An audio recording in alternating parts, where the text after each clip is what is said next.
Mutant Manifesto, Episode 3B. Last week we did a discussion about online activism and GoFundMe fundraising, and talked about the potential benefits and also the shortcomings of those routes of resistance.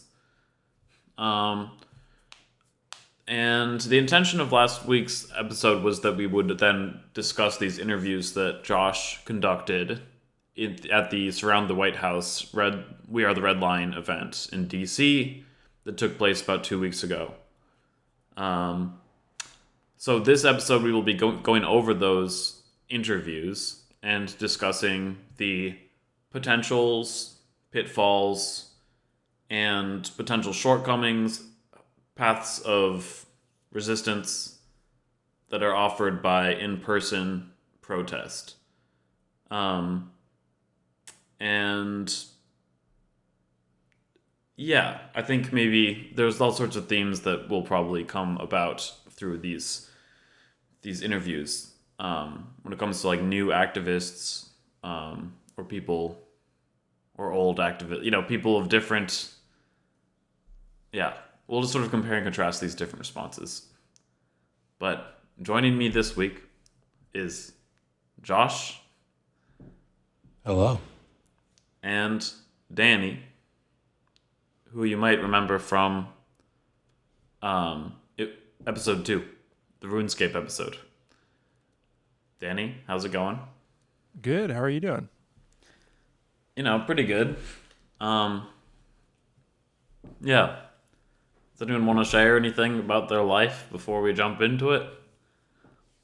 About what you've been thinking about this week? How you've been doing? Oh, I was kind of deferring to you, Danny, but I guess I'll start. I mean, today's Juneteenth, so happy Juneteenth, or belated Juneteenth to the listeners. I think I have been thinking a lot about the sort of calm after the storm, I guess. The Red Line protest happened, and now maybe this is just me not being on Instagram as much these days, but I'm seeing much less posts about it, and maybe that's the algorithm, maybe that's something. I don't know what is really occurring in full, but it is just, I've noticed a sort of like marked drop off from just right before that event. After it, the Right in DC group, for example, a contingent of folks in DC that were sort of their main group, or the main sort of the impetus for forming this group was to encourage people to write in Gaza or Gaza Palestine instead of voting for Biden in the primaries in the city. And, I think we eked out about 7% of the, DC population, or of voters, I guess. But even in that group, there seems to be a sort of like as people separate into more niche sections of the group and we figure out how to repurpose the WhatsApp and the Instagram page, it still feels like it is a lull. I mean, that doesn't mean it can't kick back up, but there's a lull as we sort of reorganize, re-strategize. And I'm not saying anything negative necessarily about it, but I'm just sort of noticing and thinking, am I disconnected, or is this an opportunity for me to sort of join into a more niche place? So that's what I've been thinking about. Yeah. We can respond to that. I'll just give a very brief, been a good 2 weeks since the last episode, I suppose. Really enjoyed 3A. Excited to be here for 3B. I was actually in Wisconsin for a week, as an avid Republican. Got to go to the RNC. But yeah, so now I'm back home finally, and almost finished this book, but not quite. It's the 10 myths about Israel by Ilan Pappé. highly recommend to anyone who wants a very short, like 140 pages, dense, but easy read on like catching up to speed.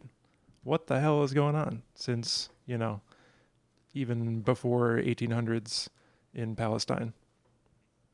For sure.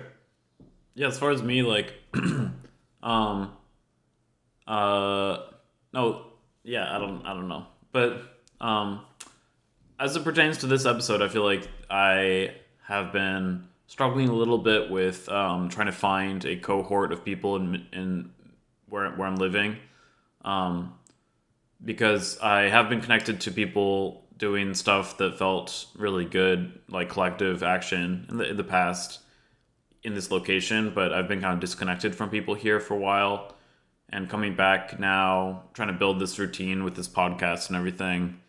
I haven't really had the I haven't really gotten around to building those in real life connections again. And I'm kind of wondering what it means to like have a podcast that I'm trying to put out there in tandem with getting connected to those kinds of groups that felt really vibrant when I was connected to them back in the past. But yeah, because I've definitely been looking at the world, and there's like all these crazy escalations that are happening, like with like Lebanon and all these entanglements throughout the world that seem to, there's like this many proxy wars that the U.S. is kind of seeming to ramp up to in preparation with these proxy wars with like China as well as with Russia, and then also Yeah. with this funding of like the Israeli genocide. So like there's just a lot that's continuing to ramp up, and it's feeling sometimes, I guess it kind of gives you an opportunity to find meaning and connection with people, because these are just like kind of existential moments that seem to we seem to be on the precipice of, and it's like, okay, what role do you want, as we see these things potentially bloom into larger conflicts. But yes, um, uh, yeah, but all that to say, um, oh, and then also, I guess, like, I guess it is Juneteenth. I feel like that's also, um, I guess I've also been thinking about the history of like America and like the different forms of like protest that it took to like make actual substantial change throughout American history, and I'm kind of wondering like what we have that's the equivalent of that these days. I wonder if that kind of like is something to look to for inspiration, but I feel like sometimes, you know, I wonder if we have what it takes anymore. Um, but like yeah,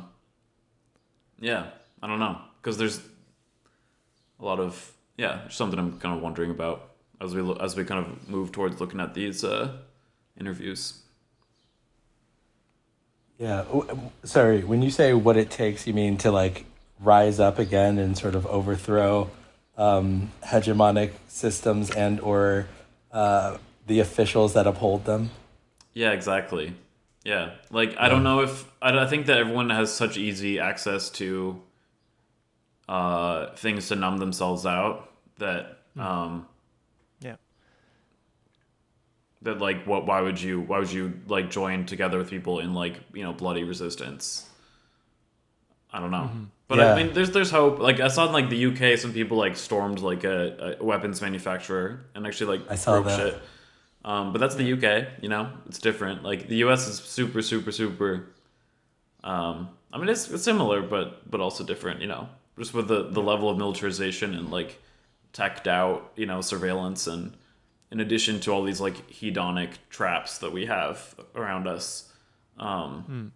you know, but it's like, and then yeah, but at the same time, stuff maybe we do like maybe it just is a matter of opportunity, like when the opportunity presents itself, and like sort Yeah. of movements organically foment at certain times, like the George Floyd protests and stuff. Like we burnt down a precinct, like there's some stuff happening there, and Yeah. a lot came out of that. So maybe it's just I don't want to be, I don't want to say that they're, I don't want to like insult the anyone or say that we don't have what it takes in some kind of essentialist way, but I'm just wondering how we can look to the like types of revolution that we've had in the past to like inspire us today. I don't know. Yeah, I mean, excuse me. Going into the the actual interviews and things, just to sort of preface, right? A lot of people said community, and I think about that often when it comes to like burning down a precinct or taking sort of the revolution into the bloodier, more like physical altercation side of things. And I think what always lies in the back of my mind is that maybe there are a lot of people who feel that same type of energy and are ready to do that, but it's harder to form community around that, right? Like it's easy to jump in when someone throws the first brick, but I think I don't know. It's at least for me. I'm afraid of being the person especially in DC, right? Being the person who throws the first brick and no one else follows it in, right? And then all the government officials like crack down and set an example out of me Yeah. or make an example out of me, and then that quashes, like it sets us back maybe a couple of years, right, before someone else has the moxie or wherewithal to throw another brick. And I think about that a lot, where having a community of people who are ready to put everything on the line, and not just in a abstract or philosophical way, but just like, you know what, at a certain point, my investment in trying to find a house or keep this job or even pay for groceries is much lesser than the movement as a whole. Or I know that I have systems to rely on through mutual aid or other resources, that even if I do even if I do step forward and the system tries to crush me, I know that other people will support me. I think a lot of people feel that, right? Like I think that I mean, if we talk about GoFundMe's as well, and I'll wrap this up really quickly, the first 3 weeks of that GoFundMe are great. Everybody's pitching in, they've sent their $20, but then 2 months from then, that well kind of dries up, right? And you're on your own. You still suffer those consequences.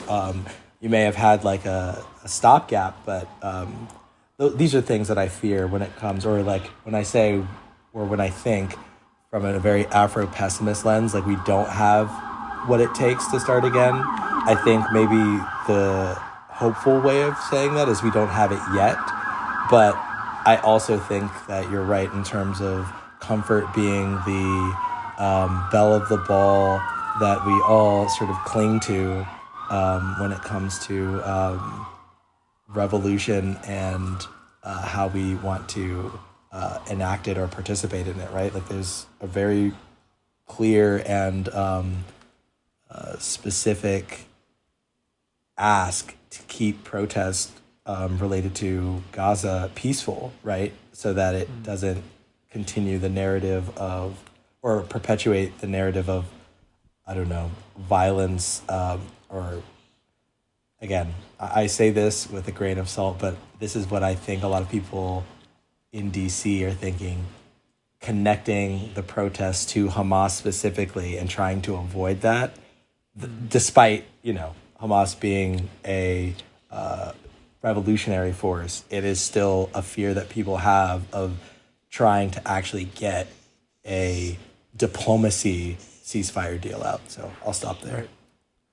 Yeah, there's kind of this strategic aspect to this particular movement, especially on like, oh, how much can we say we support, let's say Hamas in this case, its actions, versus what the moderate people or like the greater public is ready to hear. Because in many cases, you're not so much in control of the narrative when, if you use that like brick example, not only might you be the only person to throw the brick, but any camera from any media apparatus who's there will replay your one brick throw over and over again and say, look at these violent rioters. In the same way that like one person yelling into the void that like, hey, maybe the standard of violence is set by the colonial force and that revolutionary violence might be justified. Then people go, oh, you're a warmonger, you know, in the same way that Israel has kind of cultivated Hamas as like both the Palestinians' only option around the time that they were coming into power and funding them as a kind of a scapegoat they could point to say, oh, look at, they're just a violent Islamist sect and therefore we can obliterate them and anything that they stand for. Totally. So I feel like, the calls to action within this little preamble would be, let 1,000 flowers bloom. Like, if you want to be protesting, because we need to build that sort of muscle of like collective action and being out there and being exposed to the, common goals with other bodies. If you want to be doing theoretical stuff, do theoretical stuff, because we need people to understand that things exist in context. And like violence is often the only route that we have and is often justified in various ways. And it doesn't start with retaliation. It starts with, colonialism and is met with retaliation. And we also need like to continue to coalition build as widely as possible and build like actual relationships, and so that we feel that trust genuinely that like we can do something and that someone will have our backs, and that like if we ever want to be in that world where like we just stop paying our rent or we quit our jobs, then like we have to try to start, we gotta keep trying to just keep that dream alive by continuing to just like form as many solid grounded connections we can. I don't know. You can like learn trade skills. There's a lot of different ways to do these things, but just being critical, but also accepting about these different ways to do things. I don't know. Yeah. And it can be an iterative process. It doesn't need to be like, oh, we're going to come up with the game plan and then execute it, because then you might spend too long in the planning phase and never do anything.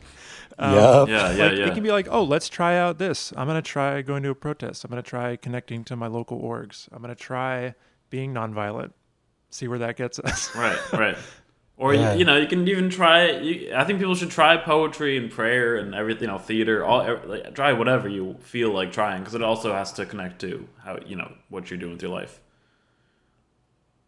I will say on that note about art, right, trying that, I think, and I don't know if you feel the same way, but as the trend in society leans towards more progressive things, a lot of the good shows, a lot of the art that we see, it's getting closer and closer to that that praxis that we want. Like, we're seeing representations of that in many different ways. I mean, granted, people still will watch Star Wars and be Republicans and be like, I'm part of the rebel force because I want my guns. You know what I mean? Like, it's like, What the fuck? How did you get that out of this? But I do think that like it's starting to like eat away at maybe more traditional quote unquote American values of bow down to the government and we'll give you what you need. And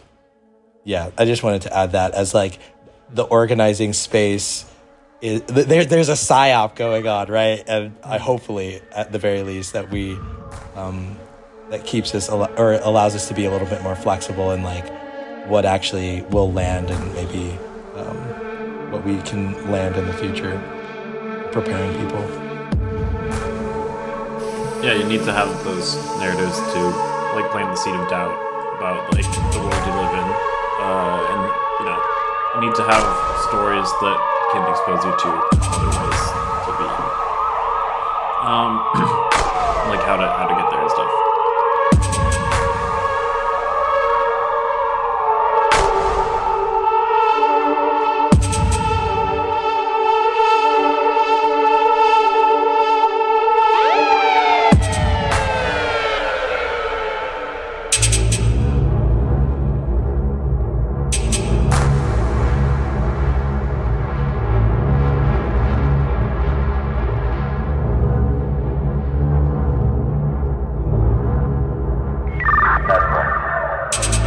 you be interested in telling us a little bit more grounded details about this event? We went over it last episode a little bit, but could you just quickly review what the actual event was in DC?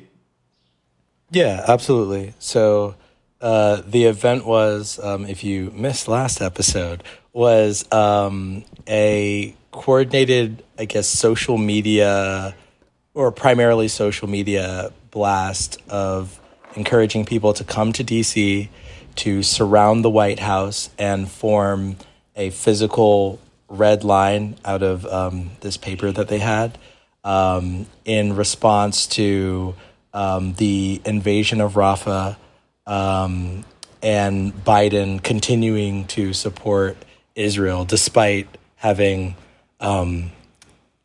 claimed that the invasion of Rafah was the red line that Israel should not cross in order to, sustain the relationship.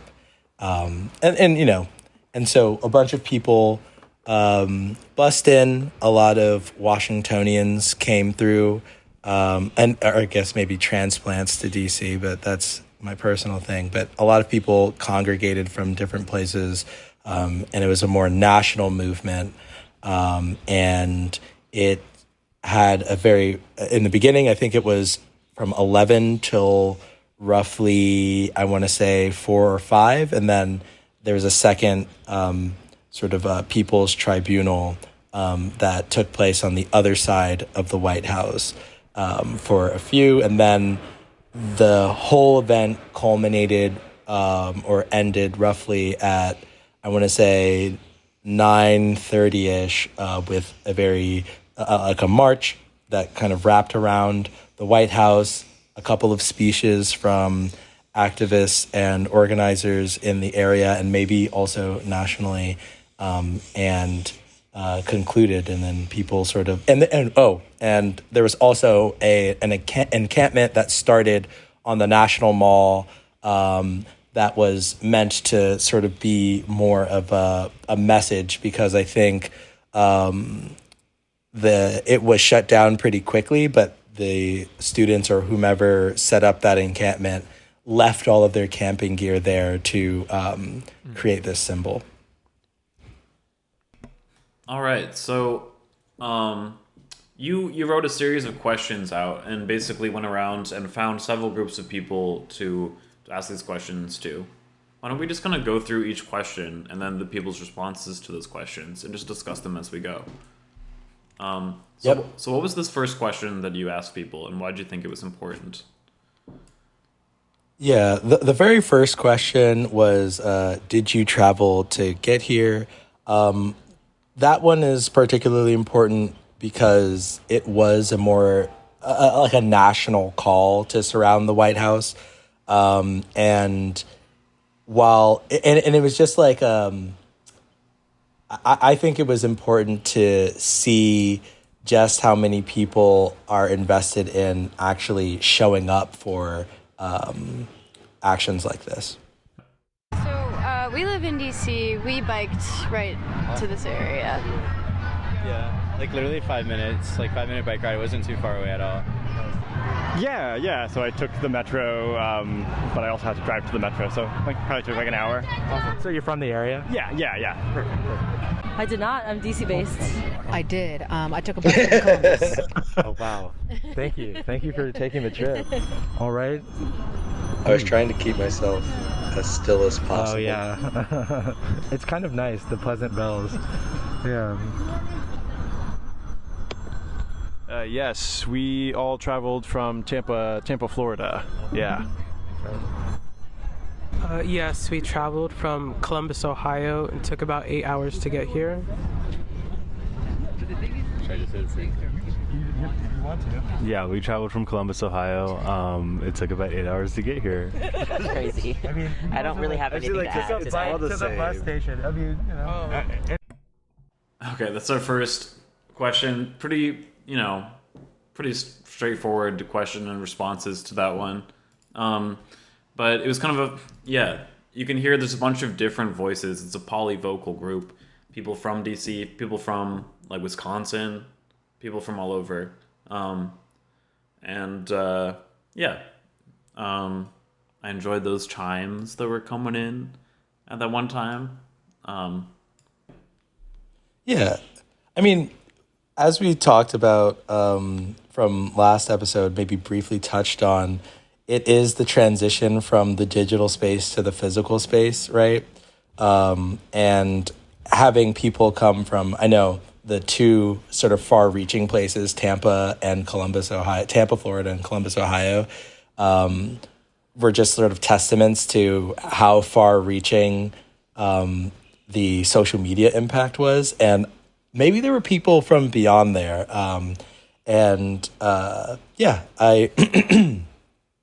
I know one anecdote that I heard later, actually, a couple of days after talking to some other people who were at the protest.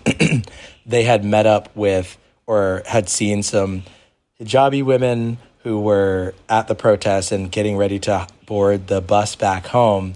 And apparently they had also made regular trips to DC from Columbus, Ohio. And they're like, oh man, like it's starting to wear on them, right? Like to have to travel that far. But yeah, I remember my friend said that I think they said, I hope we don't have to do another one of these, but not in the like, oh, judgment way, but more so like, I hope this, genocide ends, or that there's some positive thing that comes out that means that we can kind of resume maybe a little bit more of a normal, not super geared up life.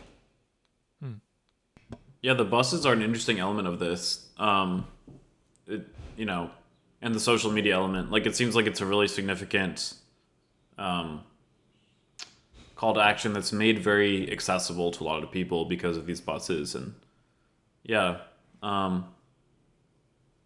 it's kind of an interesting component of this, the sort of like sourcing of bodies from throughout the country in a kind of a safe way. And yeah, it's interesting to like make that, kind of your duty to like continually kind of make this little pilgrimage to DC to make these statements. Yeah. Yeah, absolutely. Should we continue on? What was the second question you asked? Oh, yes. Why did you come to today's protest? And I think that's sort of the scientific method question, I think. It's sort of like, while conceptually I can guess why you came, I think it's good to hear people's maybe direct responses. Absolutely. We came to today's protest to be part of the numbers, to be part of the line, the red line. I was participating in like activism in college recently, so it felt like natural to just like do this during the summer too. Same. Like I feel like this is an issue like I've been following a lot, and like it's something that like I feel really connected to and like just feel passionate about. And like similarly, like I was at my school's encampment and whatnot, and I feel like this is just it's natural. Like it's just like, if there's like an event near me, like of course I want to be part of it and help support because I care. October 8th, when it started, I mean, blowing up on the news and social media, I think that was a big thing. Definitely. I mean, also being a young person in this world, I mean, really striving to be on the right side of things, and I mean, we all kind of have to be the judge of that ourselves, but I mean, I pick Palestine, I pick like peace for these people. So I feel like being online, like it's impossible to ignore this issue, and just like where we are in the world, I feel like I have a lot of things that personally like connect me to this issue, but also I feel like no one who's really like, if you don't live under a rock, like about this issue and you're gonna pick a side, there's not really neutrality on it. I would say like similar to you though. Like it sucks to say it, but like I don't feel like I was super educated on the topic until like the recent Hamas attack, and so I feel like that was kind of like a jumping point. And like one of my friends that was here earlier today, like was really deep into like all the history and like and everything surrounding these two sides, and literally runs like the encampment at my school and everything. And so he like was like super like really helpful in helping me helping me understand, giving me reading material, introducing me to like different, like asking me to come like different talks and stuff. And so I feel like you said, like it's impossible to like not like see what's going on, and it's so amazing that like so many young people have made it such a prominent thing that's like it's hard you can't miss it. And so I feel like these kinds of things where it's just like you can't miss, you have to educate yourself. You're like, oh, what is going on there? And I think, and so yeah, I would say recent attack is kind of like how I like stepped into it. Yeah, I like what you all said about it being inevitable and also like hard to miss, because I think that's crucial to why a lot of people are here, right? Because this has been a genocide that the U.S. and me as an American kind of feel responsible for since like the entirety of my life, and it feels like obviously I wish I could do more, and this feels like a pretty straightforward way to be in community with folks, and really just remind folks that there are people that care, there are people that are paying attention, and we know that this is something that we are doing, not that's just happening in some random place around the world and has nothing to do with us. This is because of us, and it's supposedly done for us, right? Like, we know what it is, we can see what it is, and so I feel like it's important to show that we're aware. Yeah, I like that you said it's done for us, right? Like, this genocide is done for us. I just wanted to maybe flag that one point of when that person said it was done for us, and like the thought of doing something that is in America's best interest, right, is something that is like a point of, like, I guess, narrative action, maybe, in the sense that when we talk about America as a democracy or a democratic system, mm-hmm. and the voice of the people is not being reflected, right? We're trying to fight that fight with protests, especially. Like, I think that was kind of the crux of what the red line was supposed to be. The protest, meaning the red line protest was, which is, we decide what is the red line because we are the people of the United States of America. And that kind of ties into the meat of that question, right? Like, why are you here, and did you travel? Or the two questions: did you travel to get here? So, just wanted to pause there for a second. Yeah, it's like the part of Rick and Morty where it's like the ship is keeping Summer inside of it. And she's like locked there. She can't get out. Keep Summer safe. Yeah, it's like this. Oh, yeah. Rick is just like, the instructions are just keep Summer safe. And then there's, but then like the ship ends up like cutting a bunch of people in half and stuff, and just like slaughtering a bunch of like random hooligans in the parking lot. And Summer's like all traumatized by it. And that's kind of like an effective, it's like, you're sort of hostage to the system that's like doing awful shit, but it's like, it's for you. Or like, it's all for you. It's like, that sort of thing. Yeah. And it's annoying, right? Because it's making us internationally, right? When you go, when we go abroad, they're like, oh, you're from the nation that's actively pushing out genocide. Like, now blood is on your hands too. And it's so annoying. The president doesn't have to hear that. Yeah. He's got Air Force One and all this other shit. Like, it actually puts us in even more danger. Right. Yeah. I think this is actually kind of, getting to the point where it really is like endangering U.S. citizens. Yeah. And we've never really seen it come to our own soil or whatever, right? But at times we have, but Yeah. But I mean, like special day in September. Right. Sorry.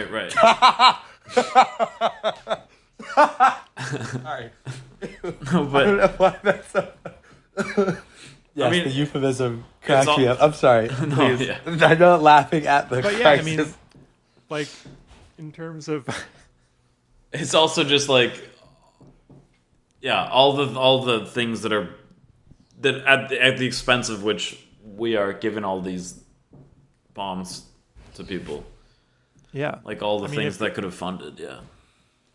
If God forbid, and also God willing, the American empire ever falls, it's going to be because of things like this. And even if it doesn't, there's still always going to be, in a sense, what the government would call terrorism and what we might call rebellious revolutionary action against America. And then we are the people who are going to be paying that price. Yeah. It's kind of, regardless though, it is kind of a fucked up thing to see other people in other places like fight these proxy wars for the American interest. Like it's not even our blood. But at the same time, there are like people who are, the prison industrial complex is crazy, right? Like there's plenty of people that are suffering here from the exact same thing, but yeah, or the exact same system, but just like a different side of it. So it's both domestic and foreign. It's kind of the same thing, but it's like the cops do it domestically, and then we get like Ukrainians to go die in foreign wars. So yeah, it's both. But yeah. Should we continue on here?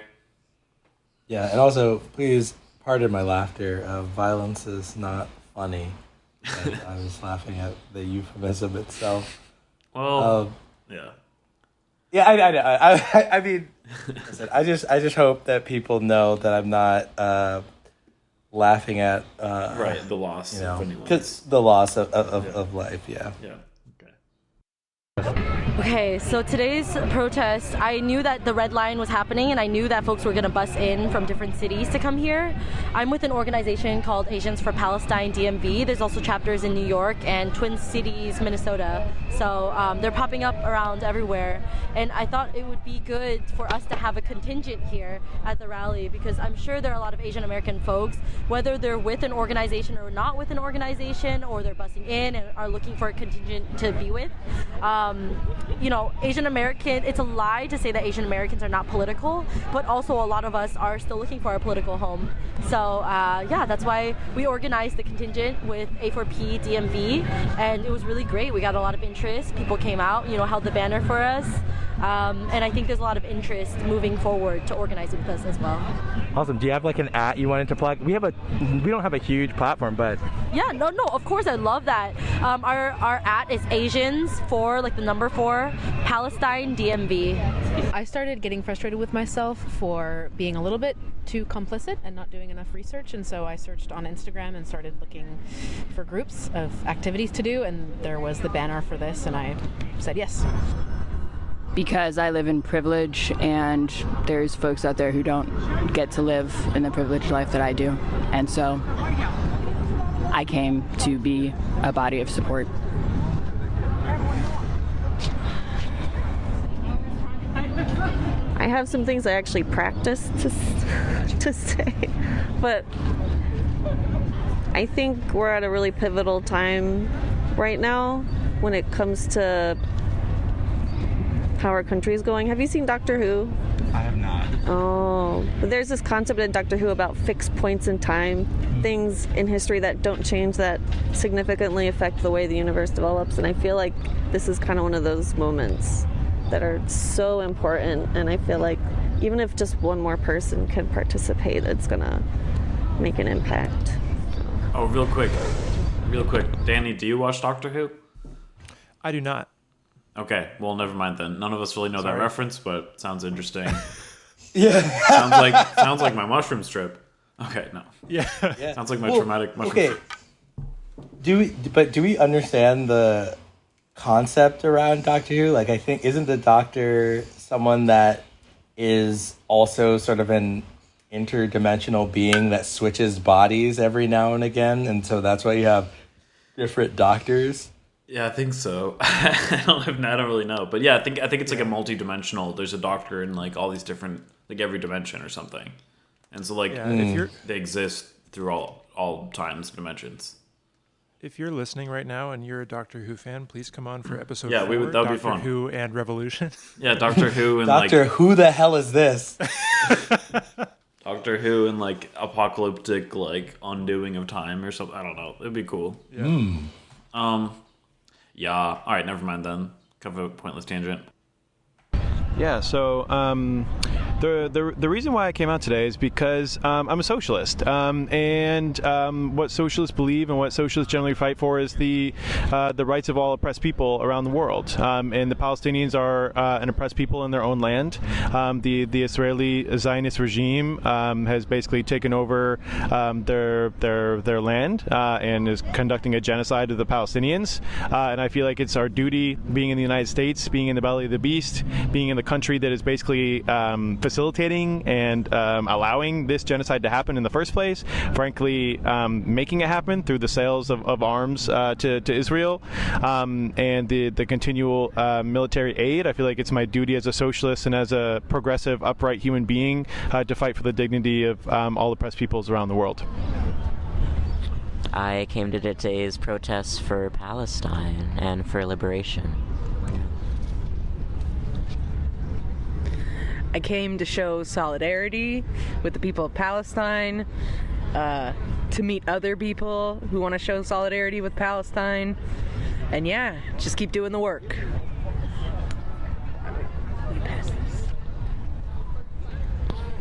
I came to the protest today because I think it's really important for Black people to be showing up for Palestinians and using our voices as oppressed people in America to also uplift similar oppression elsewhere.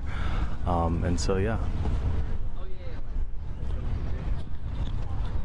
I showed up to local events in Columbus, and the organizations that planned the buses to take us here have done this before, and I haven't gotten the chance to, so this is my first time, and I really wanted to come this time. All right, so that was the why of it all. Yeah, and let me just pause there, and because it's Juneteenth, I want to speak on that last bit about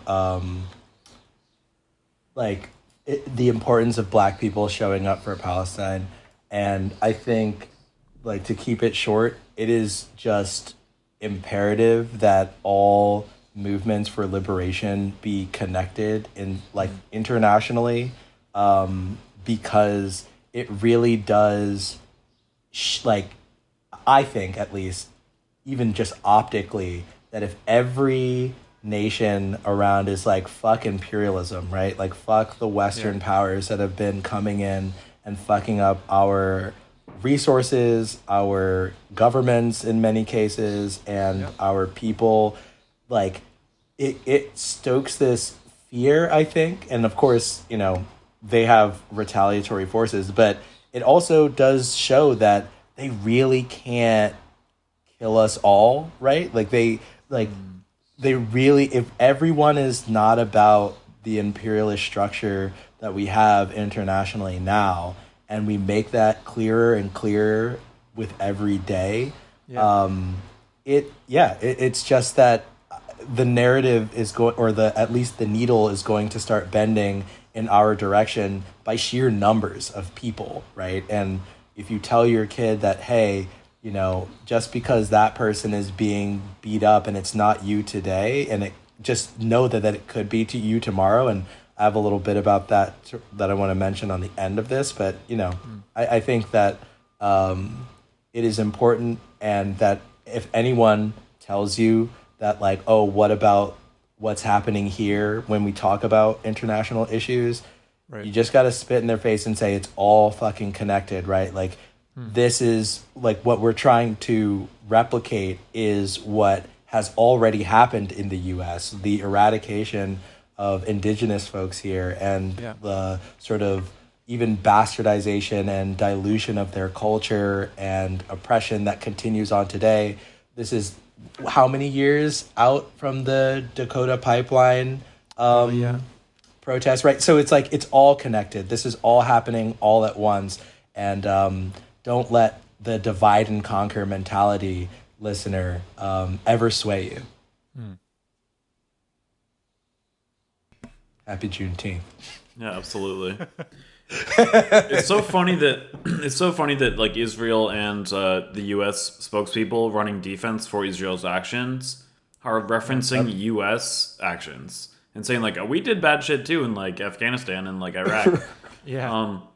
It's kind of insane, and it is the case though. It's insane. I mean, we've done horrible things as well, but it's kind of, to me, it shows again like the alliance of this like blue clad or red clad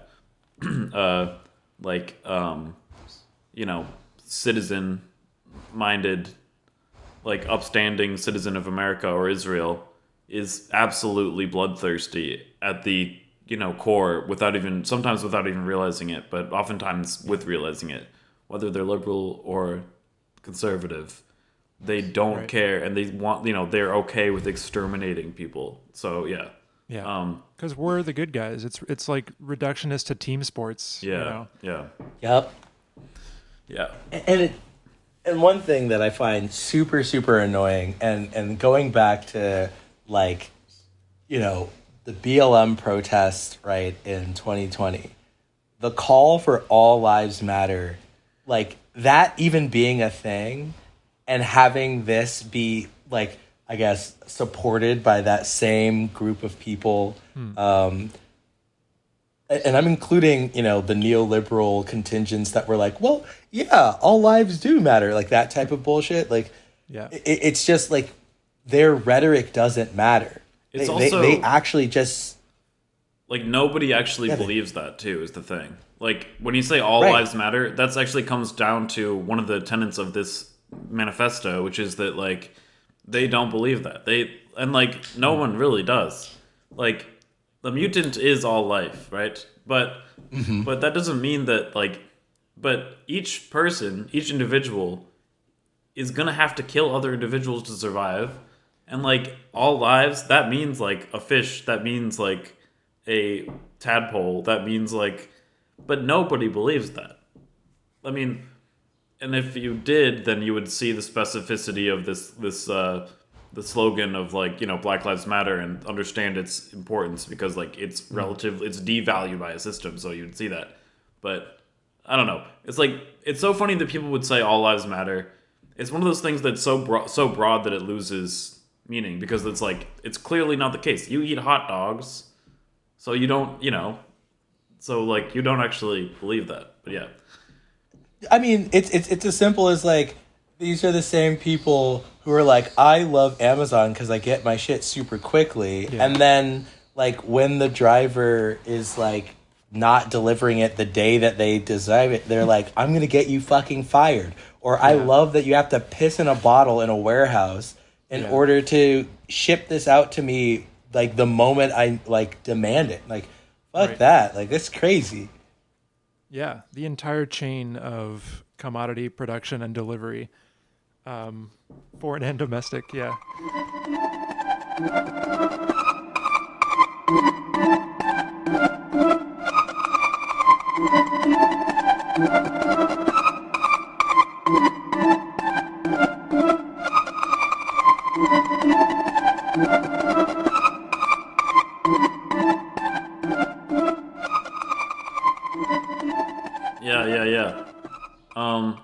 So yeah, all these things are entangled and connected. All these different struggles are connected, but that doesn't mean that you should shy away from the specificity of a located struggle. Like Black resistance in America has connections to Palestine, very direct ones at times, like the police sharing technology and strategies with the IDF, for example. But also they are different. So like you have to see the connection, but then also not like say like, oh, we're all one, we're all like having the same struggle, because like the strategies might need repurposing and changing depending on the context. So yeah, it's like both the connections are important, but also like the specificity of the circumstances, I feel like. Yeah. So then another question you asked these protesters was how do you fight outside of protesting? Yeah. I think, yes. How do you mobilize / fight for the cause outside of these protests, or how can you? Because I know that it's not super regular for everyone. I just wanted to add that. How can you as well? Sure. So it's like, yeah, all these causes are connected, but also require different tactics. And I feel like the same is the tactics themselves can be varied, but yeah, it's interesting to see how people use their different strategies. So let's hear what they had to say. I feel like my social media presence, I feel like education is a huge part of it, and just like educating yourself so you can like know how interconnected these issues are in like so many different things that like can concern you or not. But I think it's just like adds to your consciousness, and yeah. Yeah, absolutely. I was literally going to touch on this. Like, it's all about, I feel like for me, I've been trying to educate myself on like, like opposing views on everything that's coming out of Israel, like everything that you know, different Zionist activism groups are saying, and like, what are they saying? What does that mean? You know, like what is like the common ground? Like, what can we like agree on? All this stuff. And so I feel like it's a way to like, when you're not showing up, or like when you can't be here or whatever, it's just about like how you perceive this issue, how you think about this issue, how you like how you're able to like defend your perspective, and because like, you know, it's easy to like lean one side or the other whenever like something happens, but it's just like, you know, like what can you learn that's gonna like stick you in one side and hold you there? And I feel like, you know, if once you attain that mindset, it's just like you you're good, you're set, you're with someone, and you're in a camp, and I feel like being that kind of loyal fighter is good, and that's like one way. I think conversations is one of the most important things. Wait, sorry. I feel like that was actually really interesting to me too. I've been really interested in this idea of loyalty for a long time, and allegiance and loyalty. I remember like doing like, you know, yeah. What do you guys have any hot takes on that? I feel like it's I really liked what this person said. They were trying to make it wasn't simply to like choose a cause and like decide that's it, but to like really take your time investigating it and then say like, this is where I stand, which I thought was kind of cool and compelling. But at the same time, I think that, you know, there's something about that that's really cool in this world where like you can deconstruct everything and have 1,000 different takes and stuff. But on the other hand, there's sort of this like rabbit hole pipeline-ification of like allegiance that happens online and just in general that's a little bit suspect at times, potentially. But I do think that, yeah, I don't know. Do you guys have any thoughts about this idea really quickly? I don't know. Danny, did you want to go first? Okay. I mean, I do have some thoughts on this idea. I think to, you know, bring it back to the podcast as a whole, right? Like having or developing or designing a personal political manifesto for oneself, and like staying true to that, and recognizing where certain groups or even contingents of people fall short of that is really important for sustaining, I think, the power of a movement, right? Like we talked, or Danny, you talked about this earlier, where you can get trapped in the planning stages if we're constantly fixated on trying to develop and think up every sort of alternate scenario that our opposition might throw at us, and we might not be able to act. But if you're able to understand where what your position is, and what your position is generally, and how it informs your minute and maybe even situational positioning, you can act more quickly, you can act with integrity, and you can evolve into other political strategies as necessary. And I think that while that doesn't sort of spell out loyalty necessarily, it does create a more nuanced sense of what loyalty to a political cause is, right? Like, I will vote in this direction because it defends and protects people's livelihoods and supports, the development of life, etc. Whatever your like progressive or left leanings are, and making those decisions and acting at the very least in order to combat the systems, like, that's just, I don't know, that's true loyalty right there. That's actually maybe, possibly never mind. I don't want to go in that direction, but yeah. I think that's really important. Absolutely. Yeah. I kind of personally think of loyalty as more of an emergent property rather than something that you strive for in its own right. In a sense, to me, it sounded like that's kind of what you were getting at.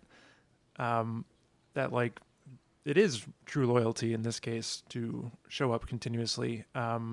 And I'm fearful of blind loyalty actually in the exact case of voting, where it's like, I'm this team, back to team sports. And then, my team's winning, but like, I still have all these legitimate grievances about my material conditions, and so do my peers, and what's going on. And that's where you can get into some tricky water. Yeah, I mean, I feel like the left, being loyal to the left, essentially is just being loyal to, like, common man, quote unquote, or perhaps your common mutants is what I would, if you're like a green anarchist or whatever. But like, yeah, so, yes, but yeah, that's the whole project. It's also true. It is kind of like what we're trying to do here is like, how do we collectively build a manifesto that we believe in, because that guides us, so that we can stay loyal to that while saying this is going to be changing, our circumstances are going to be changing, and our beliefs are going to be changing as well. Yeah, I think that's the whole idea.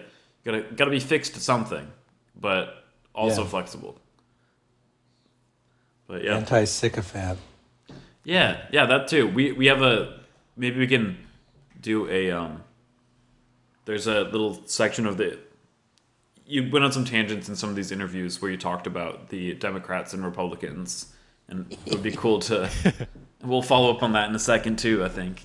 Maybe just to Oh, absolutely. Yeah. I love those takes. But it's a really common it's becoming more and more common sentiment to be like, both parties are fucked, which is kind of cool.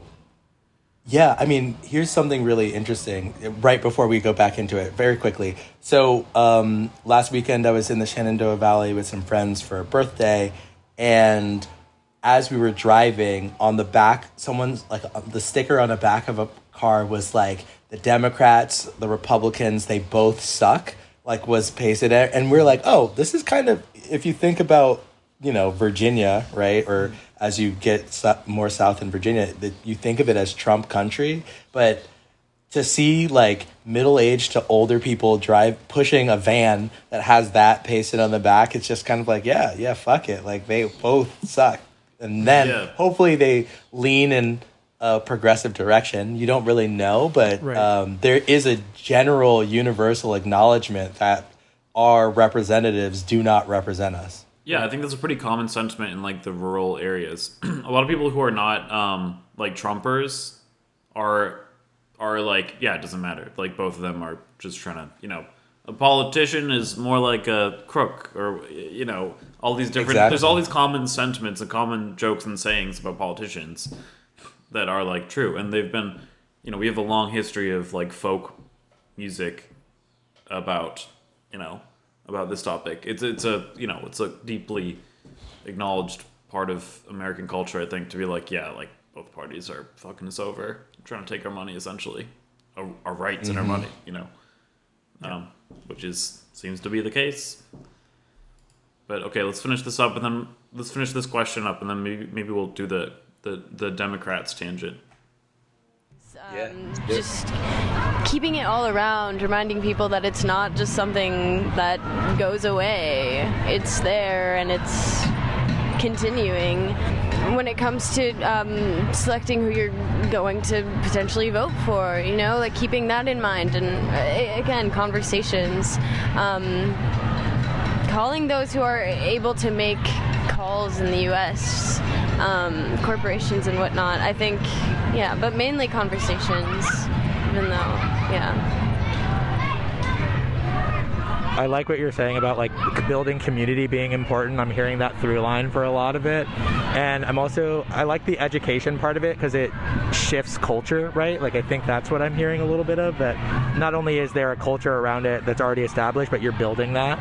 I feel like I try to talk to like anyone and everyone that I can and just like come to them where they are, and obviously a lot of listening and not like trying not to push things like too hard too fast, but like that's one thing that's actually been really encouraging like in this context is like I have seen that this is like surprisingly, like I fall unsurprisingly very much on the left side of the spectrum, especially in America, but just in general.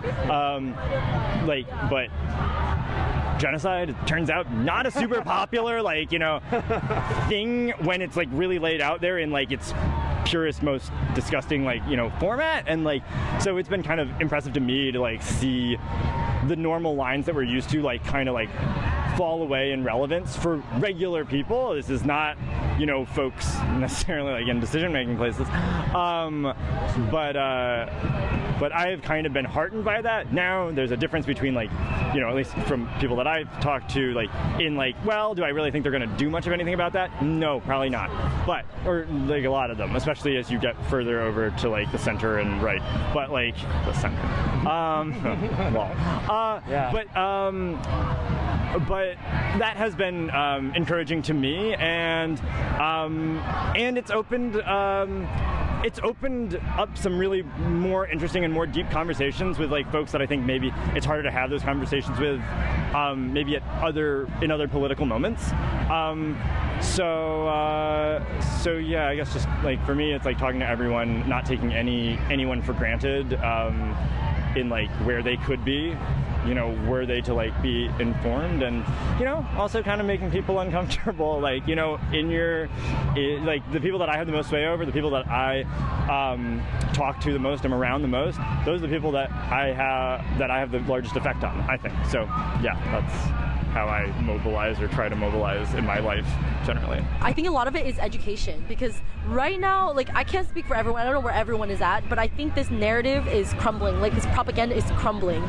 We learned that like, Israel is like the Jewish state, like, etc. It's the most moral army in the world. Like, that narrative is crumbling before our eyes, and I think it really makes us question, or makes me question, what else are we being lied to about?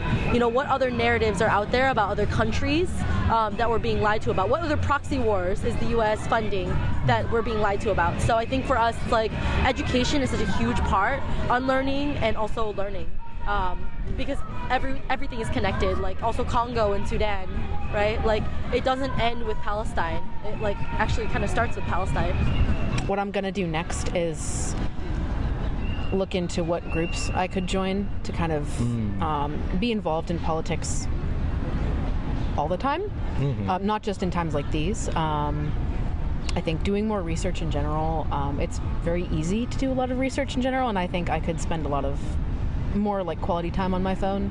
I could definitely seek out things like this. Paying attention to the news more. Yeah. So there's a tendency, right, to in some sorts of organizations to only focus on mobilization of people out to big events like this, right? And that's good. We need to mobilize masses. We need to mobilize the masses of people in the United States to try to get some sort of reforms or some sort of demands that we can sort of get from the capitalist government that they didn't necessarily want to give us. But it's not not just about mobilization, it's also about organization. And so what you actually need to do is that you need to take these mobilization efforts and push it into sort of like getting people into an organization, right? The only reason that I attend and I'm so active in the Palestinian movement is because I'm part of the PSL. And if I was not part of the PSL, I wouldn't be in it as much, just because of the discipline that they teach the people who join, the requirements of being a member, are strong, right? You have to contribute, you have to come out, right? You have to be a part of this movement, and so the organization is what allows the movement to continue, right? In between the big mobilizations, in between the big spikes of popular popular attention.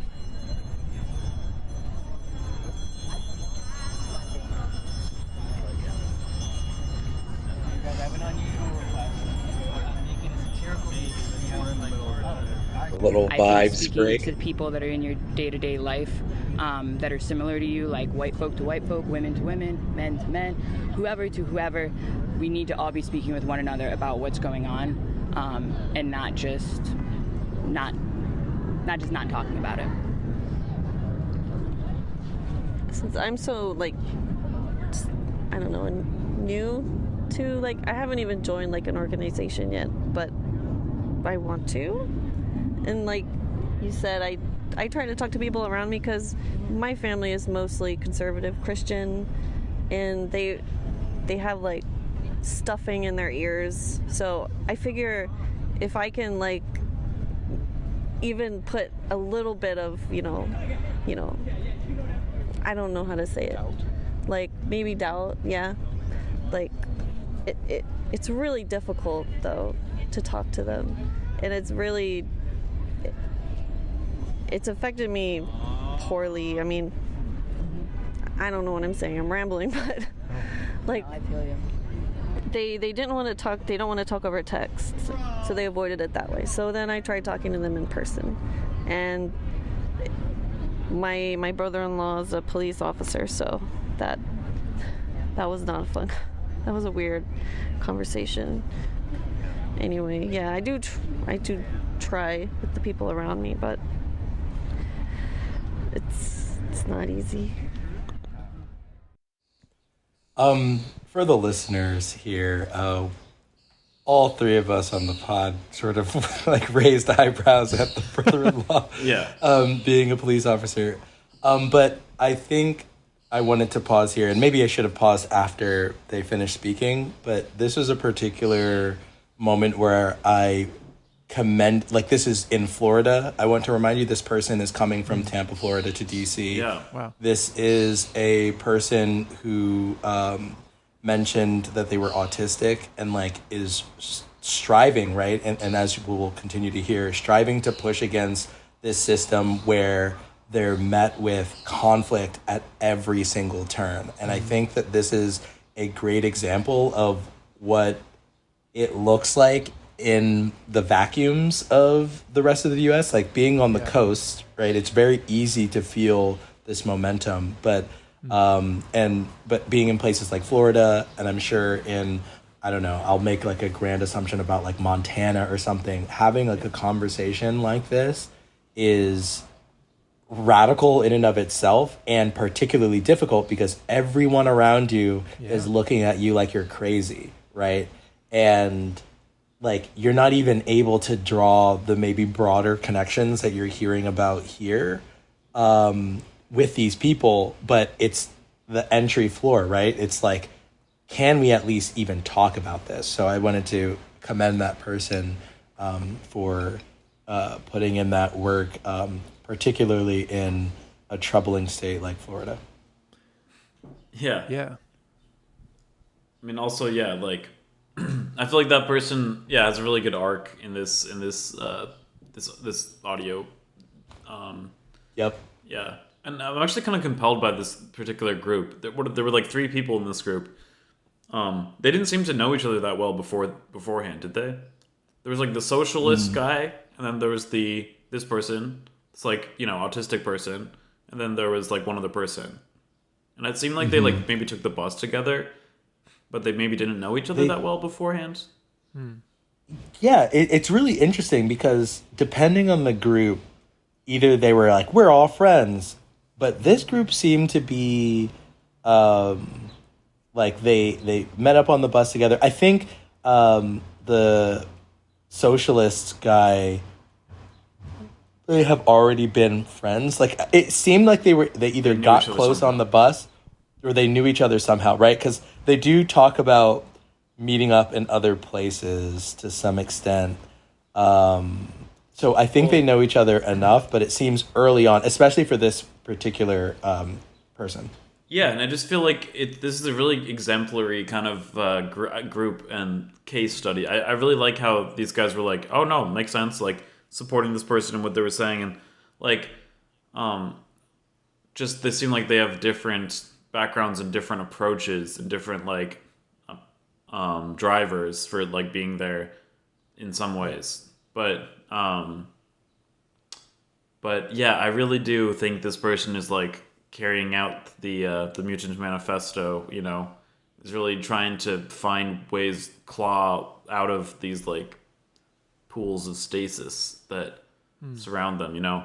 There's a lot of not only just like conflict with your family to like say these things, but also to like as an autistic person to like go on a bus for hours into this like huge group of people, and to be like communicating beliefs, trying to write stuff down so that you can remember what to say correctly, you know, is like trying to figure out workarounds and tools to like participate in this thing that might be more difficult for their, you know, for them psychologically, like to come out into the real world and do this stuff in person.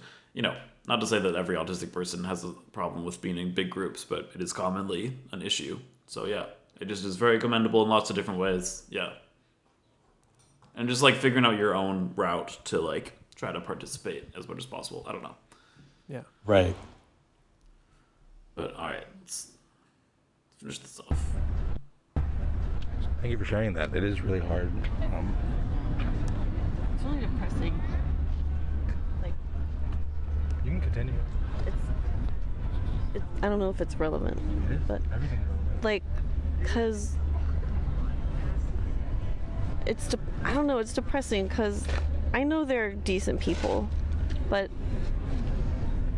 I don't understand how they can't like even want to open their eyes and open their ears, you know, and see, you know, they still think there's two sides, you know, and I don't know how to. I don't know if convince them is the right word, because I think if I push them too hard, they're gonna just raise their shields even more and like be less perceptive. So I just try to speak about like things to them and hope maybe something gets in and maybe they'll think more about it. It can be really like if it leads to like a traumatic experience, like sometimes it's best not to. You know, sometimes it's best not to enable with conversation if it can be traumatic, but you know, joining organizations, coming out to a rally like this is a great way to like find that community that's not blood.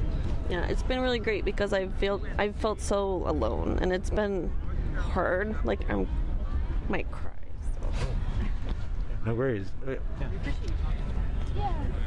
Yeah.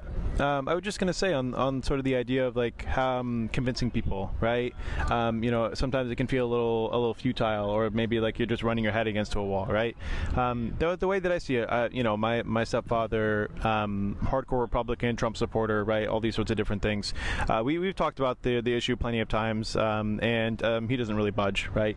But the main thing that I sort of go into it with is that I'm not necessarily trying to convince you in one argument, or just like one conversation. What it really is more that I'm trying to put the seed of doubt into your head that maybe the mainstream narrative that I've been fed is not true, and that's really what I'm just trying to put a little bit of a crack, a little bit of light, maybe we can get through there and maybe be like, okay, that is kind of weird, right? That is kind of weird that all these things are happening and I'm sort of seeing this, though. It's like maybe they're not all telling me the truth all of the time. That's how I approach it. I'll just speak kind of generally through boycotting, divesting, sanctions in any way you can, through autonomous action taken against the state and the police. Yeah. I think also I'm, as much as I'm also like for Palestine liberation, I think it's very closely tied to abolition and anarchy and finding roots in communities. Many of us here work with Columbus's mutual aid group, so finding ways to educate people like through serves and like show them the efficacy of just community members, quote unquote, like everyday people, being able to feed people and clothe people and get them resources, and kind of slowly disrupt the idea that like these institutions that are doing these terrible things are the only things that we have, and there's no way to create like civility or peace without them. No, I fully agree with that. Also, like being students, like at our school, like we had encampments, and like a lot of the things we were asking for were demands and like a protest form and that kind of stuff. But like there wasn't a lot of action of what comes after. So kind of recognizing that as you divest, like where are you reinvesting? So kind of just being progressive in that, like as you are mobilizing, like how do you mobilize for the community as well as you're taking down these giant entities? I think outside of protesting, education is such a big part of it. Not only educating yourself on the issue, but the people around you and how that can affect on a bigger level.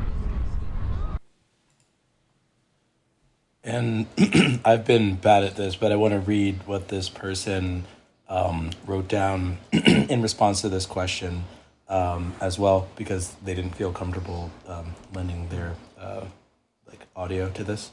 So they said, I try to be there for organizers. I've led many initiatives, and while I'm not ready to take the helm, I try to check in on and make sure organizers and supporters feel seen, heard, and supported. I also try to listen when people need to vent or articulate thoughts without judgment. Yeah. For sure. Yeah, overall, I feel like, how do you contribute outside? A lot of people are doing this communication thing, this education thing. There's a lot of, trying to knit coalition building would be another one. So yeah, the propaganda, the coalition building, and the education, all very important. And also setting the cultural table in a certain way. I also hear a few people just saying a grounded community mutual aid, which is I'm a big fan of as well. Out of my activism on the ground, some of the most meaningful was simply help giving someone $5 or whatever. I think that itself is a very grounded praxis that shares the common sentiment of common good. Yeah. But it's a band-aid, but it feels good to give it to somebody indirectly. But so yeah, all those different things are cool, are pretty cool. There was a point so many people brought up about communicating with their friends, their family, their immediate circles.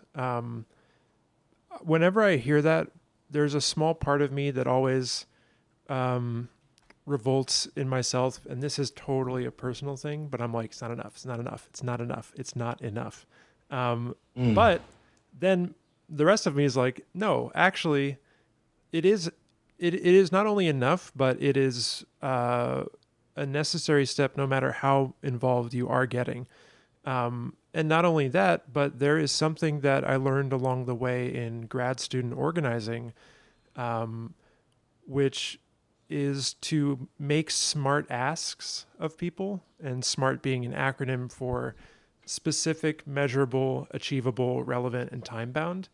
And in terms of getting people to start and build momentum, I think doing a small thing like conversing with the people near you is one of those smart asks. And not only will it flex your muscles in a hopefully comfortable environment, obviously, especially with people's family dynamics, it's not always safe at home to even discuss these kinds of things. But if you are with your friends, family, or social media, it's a good way to flex your conversational skills, to work on those muscles, to figure out what are the points that people are getting hung up on. I think very often, if you've been on this journey for a while, you start to forget what it was like at the beginning. And you don't remember like, oh yeah, how can I put myself in the shoes of someone who has only ever heard maybe passing mentions of news headlines, if they don't even watch the news probably, on what's going on. In the post 9/11 world, America was pretty much primed for Islamophobia, and on this issue in particular, rejecting anything related to Middle East that wasn't Israel. We had like, I don't know if you remember like Ahmed the Dead Terrorist, that comedian who did like puppetry, and it was literally like a skeleton, and he puts on like a horrible accent. I remember this. But like that was just a very, like, he was doing like the late night show circuit, I mean, coworkers to this day have been, I've like, there was in LA, there was a coworker I was working with who like saw a guy with like a turban and was like, oh, there's like a terrorist out there. He was like a Christ. Yeah. He was like a Latino conservative, which is wow. Being like, look at that terrorist. I never actually understood how that was supposed to be funny. Like, I hate late night shows, but like the comedy circuit, right? I think it's so dumb, and the comedy is so bad. SNL even, it's like, come the fuck on. You know what I mean? Yeah, like, SNL's gone. I'm like, really not funny. Sarah Squirm is cool. There's some cool people on it, but they're all, the actual content is so bad. Yeah. Yeah. I mean, like there are cool people on it, and I know that there are some funny like tidbits that here and there, but like I just remember, I feel like one SNL being bad, but two, anytime someone tries to like comment on, like, I would say U.S. imperialism as a joke and talk about groups of people that are supposed to be whoever the enemy is, it always falls short. Even, I would even say it's hack to do a sort of done a million times like Trump thing where it's like, okay, now like can you say something actually smart about this, right? Like, is there a way to actually twist this besides mocking? Like, it's funny in some extent to mock someone who we fear in some ways, but then it never gets into the idea of, oh yeah, and he's also dangerous. Like, let's remind you that he's dangerous. It's not that he's a harmless fool that, anyway, that maybe I'm going too far. I've gone on a track on comedy being bad. I want to bring it back to this. I mean, excuse me, y'all. I feel like comedy can have a dismissive element to it that's a little bit, maybe frustrating sometimes if you're trying to take things serious matters seriously. At the same time, though, like, it is a freaking clown show, and it's almost like it's the type of humor that's like Adult Swim humor, like Robot Chicken, like almost like sort of macabre humor, because like the grotesque circusness of the like election cycle that I'm actually kind of pumped about it this time around. Like, it's so fucking crazy that I'm kind of pumped about it. But like, just introducing, I think it's also a good way to introduce other people to these concepts just through humor and jokes, because I think that is another. But like, it does sometimes dismiss the sort of severity of things as well. But humor is an interesting element here. I like that you're excited, because I'm excited. I really desperately hope that both of these men have to stand up and do a debate. Do actual debates. There's one next week, I think. Oh my god! I kind of want to watch it and like do an episode live with it or something. That would be so fucking funny. Because like, you know what I really want, in low key, like because I'm so incensed by the Democratic Party, which I can't wait to hear, what other people have said right from the interviews again. Yeah. But Biden's gonna be cooked. Like, he's gonna be cooked. It's just like I can't imagine him standing up there, man. Exactly, right? Like, it's going to be. They're gonna wheel out some like IV with amphetamines for him. I promise. Yeah, it'll be animatronic. Like at this point, they're gonna take Coke breaks every 15 minutes. Like, all right. But yeah. Did you want to wrap up any point about like talking to your family or anything? I feel like that's I think things that we least like to do, or that you like. Part of me last episode complaining about these GoFundMes was also me being slightly annoyed by it. Yeah. So I think that's the thing to be aware of for myself. Like, but the thing is, critique is I do think that it is.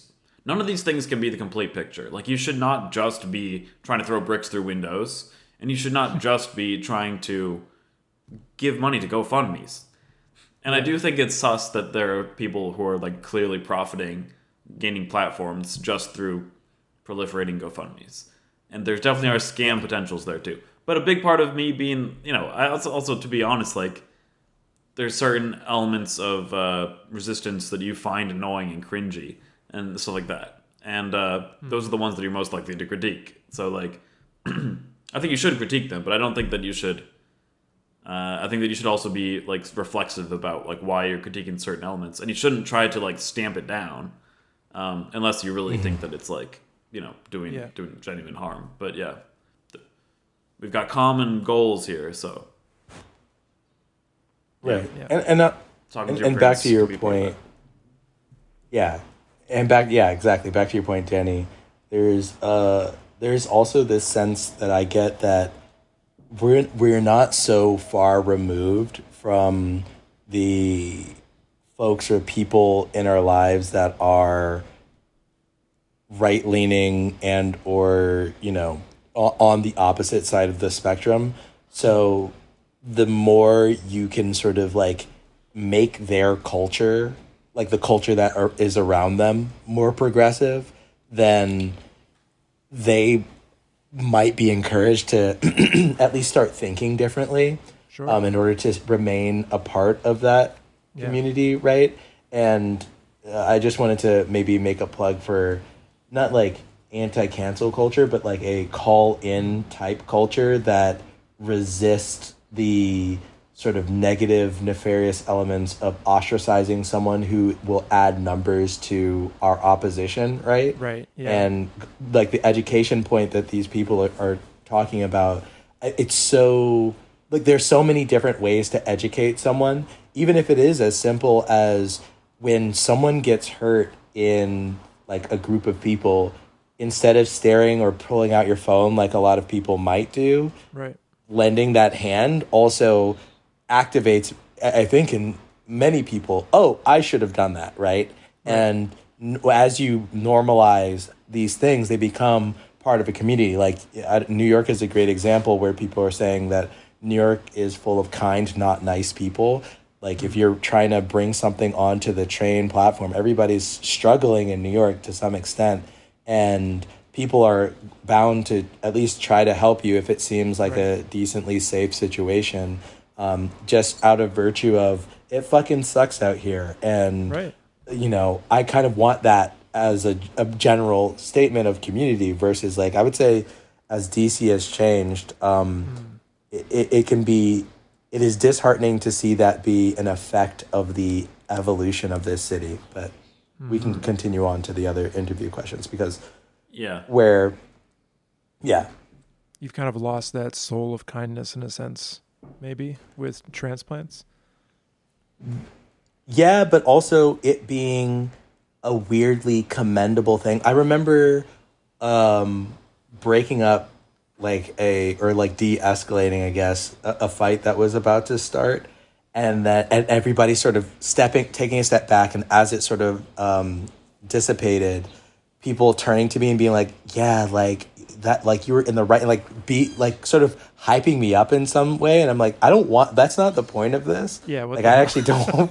Exactly. Like, in fact, I hope that you feel encouraged to step up for the next time. You all like, don't start the let me get out of here. Like there's I think in this city there's a little bit of a fear of the fellow person with like the Citizen app and things like that, where they don't want to be like exactly, you know what I mean, linked up into that, or the just sheer I'm gonna call the cops as my first response to something because I feel threatened. And you know, now there's a narrative around the city being unsafe, but it's unsafe for anyway. We this is very domestic. We should still be talking about Palestine. Let me. Well, yeah, I mean, I don't know. It's you know, I think that, but what you're saying is that there's a ways to spread this sort of this sort of culture of mutualism through everyday actions, and I think that is a big part of this. I think, you know, we're going to be talking about the Wedico in a couple weeks. This virus that is that conditions people to essentially act selfishly and with greed, and this is a common, you know, experience that a lot of people have. But there's, you know, a million different viruses to put out there. Some of them potentially benign, some benign parasites, some symbiotes that you can spread as well, and those are spread through mutualism and through like acting with the benefit of others in mind, or with the mutual benefit in mind, with symbiosis in mind. So I think every little action ripples out too, you know. So yeah, just like examples, but like you need for yourself and for others. I think they also ripple out, and you know, it all matters. But yeah. Should we take a little quick tangent here to hear these people's responses about like what they think about the Democrats and Republicans? Yeah, and I think that, I mean, let's just say that we've kind of heard the gist of what people need in order to sustain, which is community in a lot of senses, and in other ways infrastructure. Like those were the two. There are a couple of interviews that we're moving beyond where the sort of common theme was, I really took advantage of infrastructure that was set up in order for me to get there. Like there was money, time, and resources pumped into getting people nationally to Washington, D.C. for that protest. And then also, as a part of that, and you know, beyond that, there are contingents that people are asking folks to join, and contingents that are springing up as a part of this, so that people have community and can try to sustain this moving forward, and finding common ways, or even more creative or more casual ways of solidifying that community and making it a community that is fun, lively, and purpose-driven, and progressive and justice-driven, is an important sort of through line that I hear from a lot of folks in that final question about what do people need in order to participate in actions or organize in other ways. It's the idea of having that support, like people support. Yeah. I think we should tap into the hedonics of community.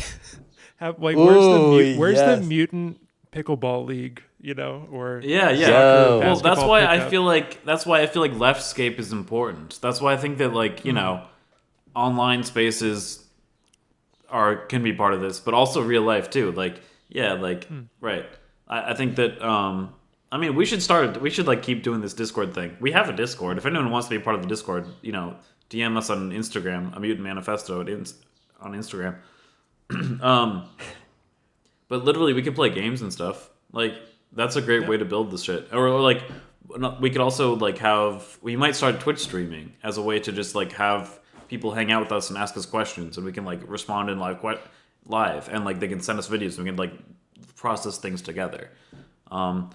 But anything, you know, like music and stuff, like we could just, I don't know, there's a lot of different like the culture, the vibes are important. They're essential because like we're gonna be doing something that makes us feel good one way or another, and we need that. So why not try to like entangle that with this sort of collective struggle? Yeah. Yeah, absolutely. So do you think that maybe we'll do this like Democrats detour, and then there was also a little detour about like religion in protests that I thought would be interesting to unpack a little bit. I definitely want to do that one. And then maybe just and then continue. And then maybe just like and then maybe just the final question. Mm-hmm. Okay, cool. All right, so let's do this quick little detour about what they thought about the Democrats. The loser I'm going to go off script for a second. How do you feel about the Democratic Party? Just like, give me your hot takes. Let's go! I feel like I've really been like awakened to like how much no side is like really different in terms. It's more just a thing of like a cultural war. They're backed by the same companies. They're probably backed by the same like types of lobbyists and things like that. Like it's at the end of the day, like it's still a capitalist like institution, and it's not gonna like help us materially in any way. Yeah. I mean, it's just honestly so disappointing. Like, I feel like they're just not representative of like Americans and any like both parties really. But you know, I don't disagree that there are different aspects that like we do agree with and we share similarities, and that's why people will vote, why they will vote. But I feel like on major issues like this, like I feel like it's so easy to I'm not in these positions, but I feel like it should be so easy to just do the right thing, and it's like no way you're gonna take money from AIPAC and different lobbyist groups to that it just doesn't make any sense, and it's also like, what was I gonna say? I had such a good thought, like damn, but it's just unfortunate that like I feel like they're not appreciating how like sympathetic Americans have become of the Palestinian people, and so they still are kind of like thinking in the mindset that oh no, like Israel cannot be touched, and this Jewish state cannot be touched, and so it's just it's unfortunate that like we can't have these conversations. So it's just like such hard nose, and it sucks because it's like they'll lie about all this stuff all the time. It's like, oh, ceasefire, yes, as soon as they touch Rafah, ceasefire. It's just like it keeps getting extended. It's just like, when's this ever gonna end? It's just disappointing. Yeah, I mean, I think it's quite obvious that both parties are just run by this pretty much the same white old men, and how is any change supposed to come from a group of people that don't know what is going on in real life, or at least are not able to process it in a way that is supposed to be right.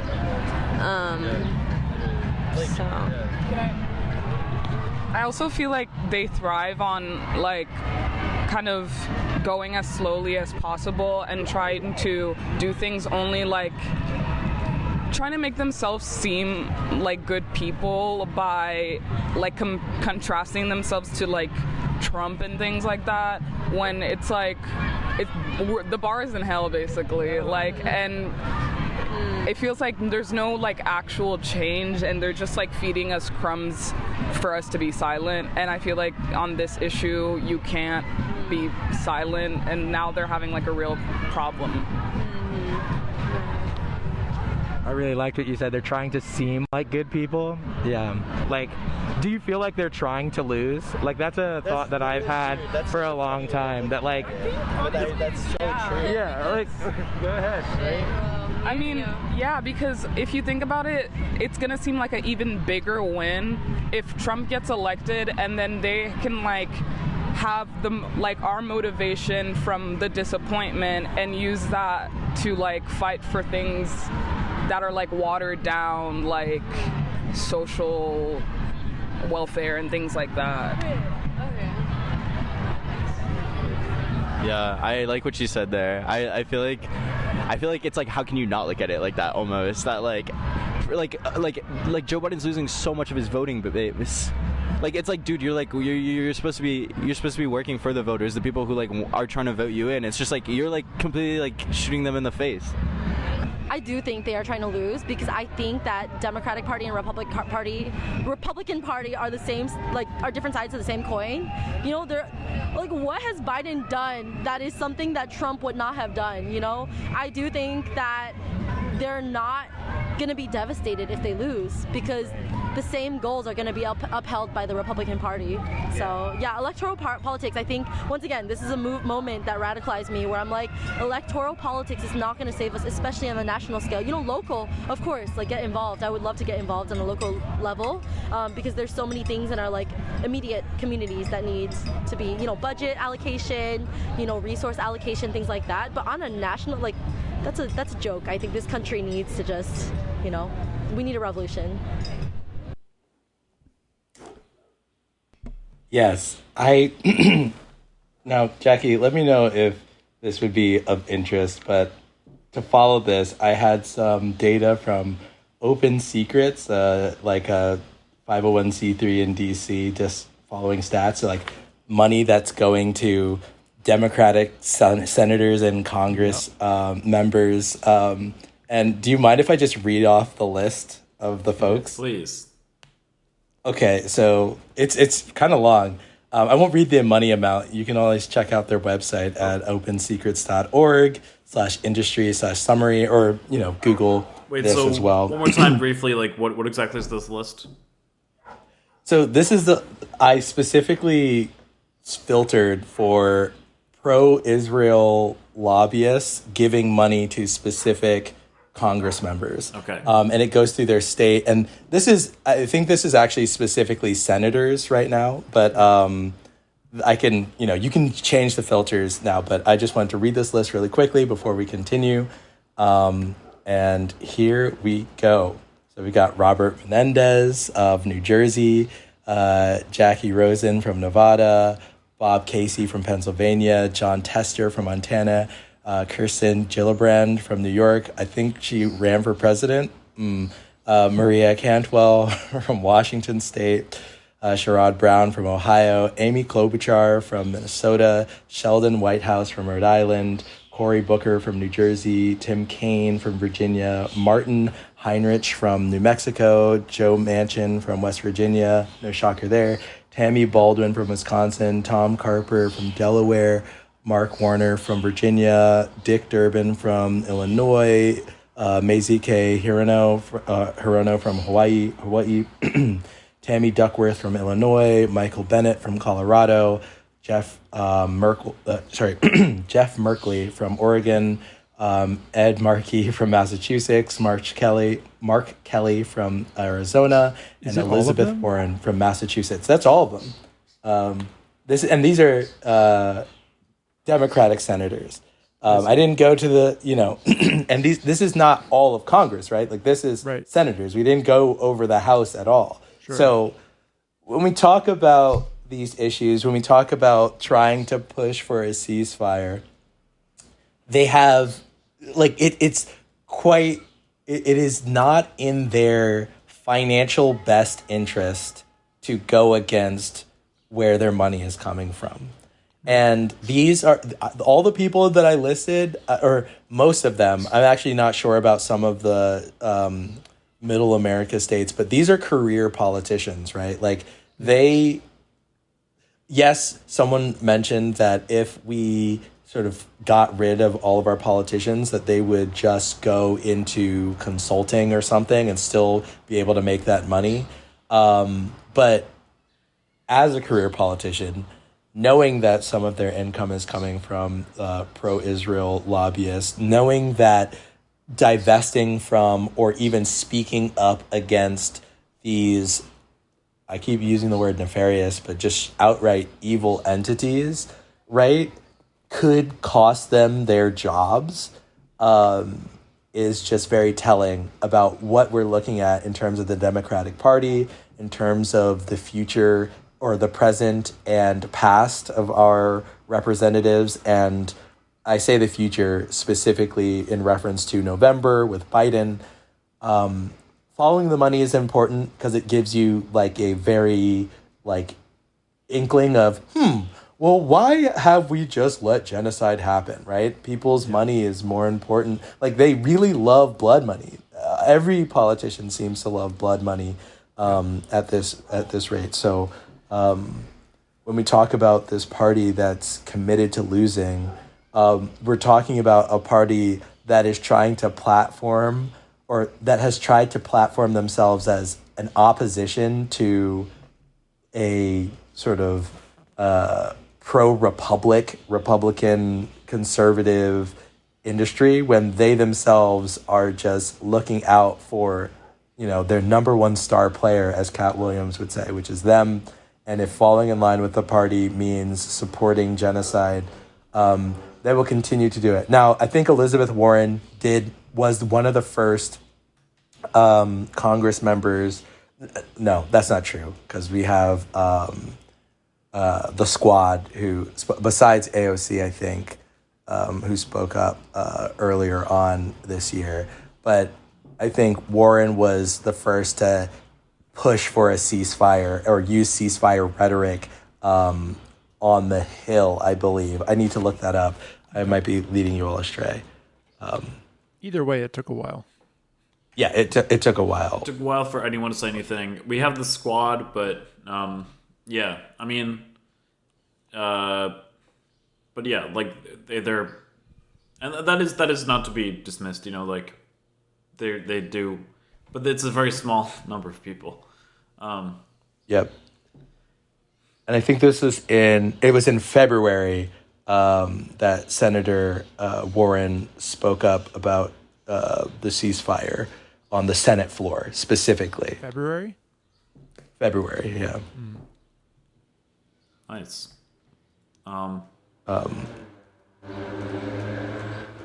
Yeah.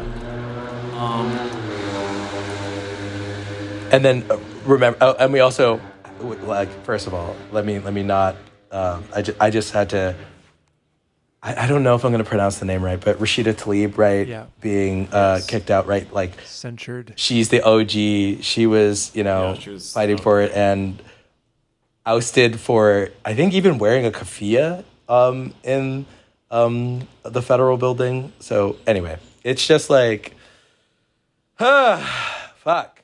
Anyway, yeah. I just wanted to add those little tidbits, etc. Yeah. Yeah, what to do in a world that's so ubiquitously stacked in a certain direction. Like, I've been even... there's so much, man. I don't even know. To fall into, like, despair and hopelessness. Yeah. But I would really encourage everyone, like, these are insurmountable odds, it seems, to be able to do anything. And in this, I forget it might have been you, Josh, saying earlier, but like, kind of a fuck it, we ball mentality. Like, yeah, we're all here. Yeah. It sucks. With the New York Metro, it's like, we're all suffering. Like, I'll help you get on the train. Yeah. There's an ethics of being in that subway. That's interesting. Like, just being jammed together with all sorts of people, each forced there in different ways, and each trying to get by in certain ways. And in the same way that you don't want to overplan, like, it's okay if we don't know how to fix things or change things right now, but like, let's get together and at least be together. Yeah. And it will come together, a vision and a path.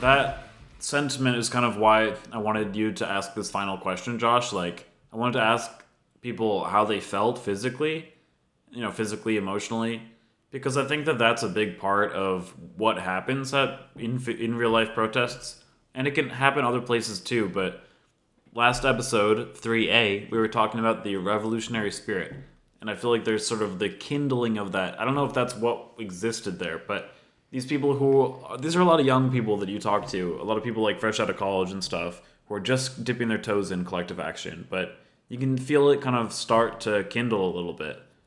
And I don't know, I think the physical sensations of what you're doing go a long way, because that's like, I don't know, your body is such a big part of what you...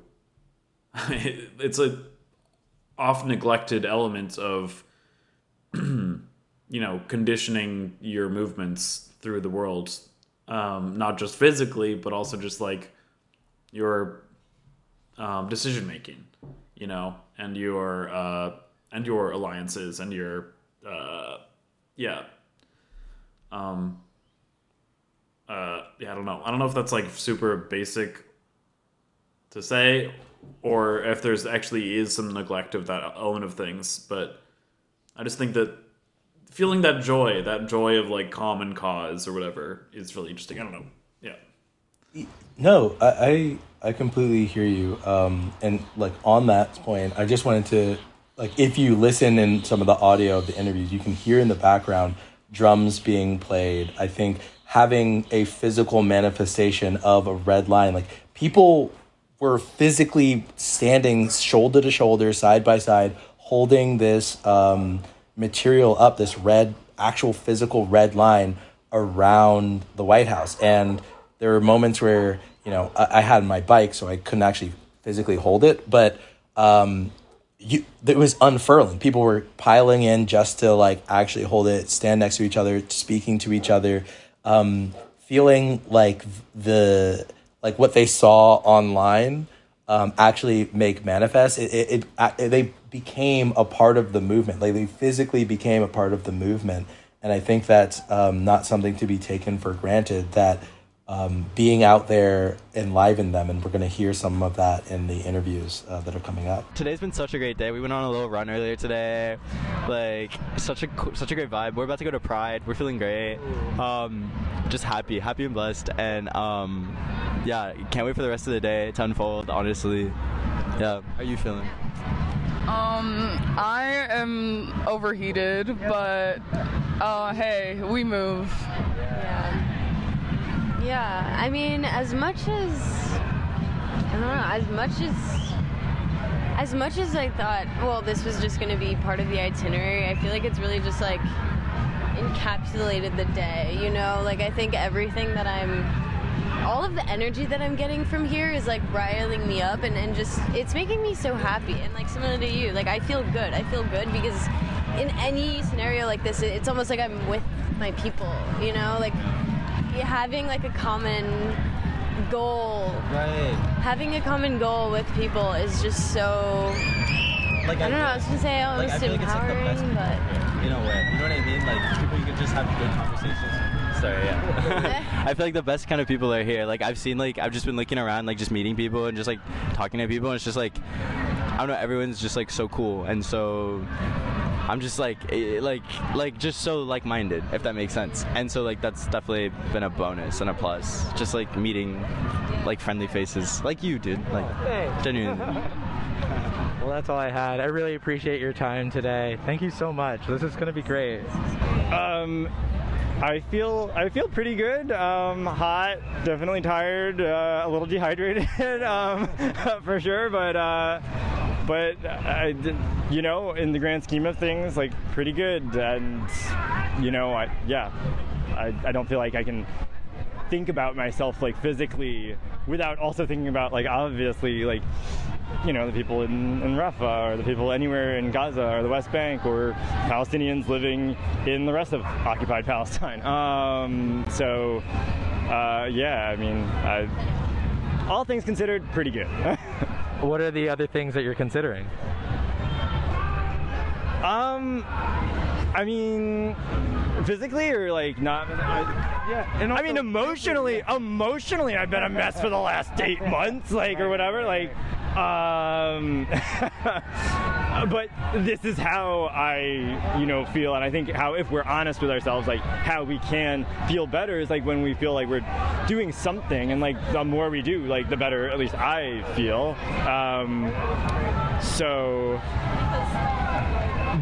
to the extent that I don't feel amazing, to that extent, which is not that much, but like to that extent, I would be feeling worse, I think, if I were not doing this, like there's no alternative where I'm better, this is the best version really of like how I could be feeling right now, and I take heart in that. Physically, it's a lot, right? Like every time I look on social media, it's like a guttural reaction. Like I think I'm grateful though that I haven't grown numb, and I think most of us have not grown numb. Like how do you grow numb to seeing like a dead baby, or like to seeing like I don't need to list it out. It's like every time we think we saw something that's the worst, something else comes up, and so I think it's a consistent like guttural reaction that coming out to a protest or coming out to an action allows me to release that energy. We're with other people who care about Palestine, who care about liberation, and it's really what's the word? It's really alleviating, for lack of a better word. I think like physically kind of tired, not gonna lie, but like but spiritually and just like in my heart it just feels nice, because this is a muscle that I need to build for myself too. Like I was out on the streets for BLM, but then like between BLM and now there wasn't really like anything I would say big that was polarizing enough for everyone to take the streets. We're in the midst of COVID, everything like that, and now we're back, and I think the tides have turned, because after Palestine, like Palestine will be free, and after that, it's all the other countries that have been pillaged by Western imperialism. So exhausted. You did travel. Still hungry. Right. Did they feed you on the trip? I fed myself. I packed food, and then I packed food, I got drinks, and then I got more food, and I'm probably gonna get more food. So yeah. Incredible. Yeah. I'm hungry myself, so I'm like, trying to figure out what my plans are. I appreciate you giving me your time. I'm tired, but I feel great. I feel awesome. The amount of energy, maybe it's less physical energy, more mental energy that you get from events like this, being with a bus full of people who are, sort of feel the same way you do, right? Are sort of excited and passionate and wanting to change the world, right? That gives you hope. That gives you energy. And although my body is a little bit broken down right now, I feel like I lost maybe 3 pounds in sweat today, but my mind is elated. It's amazing. It makes me want to do like sacrifice more and dedicate more of myself to the movement. So head feels good, body maybe not as much. Yeah. I think I feel similarly. I like my body doesn't process like heat very well, and like there's regular aches and pains, but like I mentioned earlier, I've been so isolated and alone, so it's been really nice.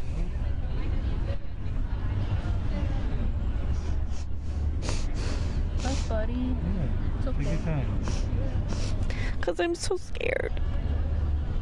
Me too.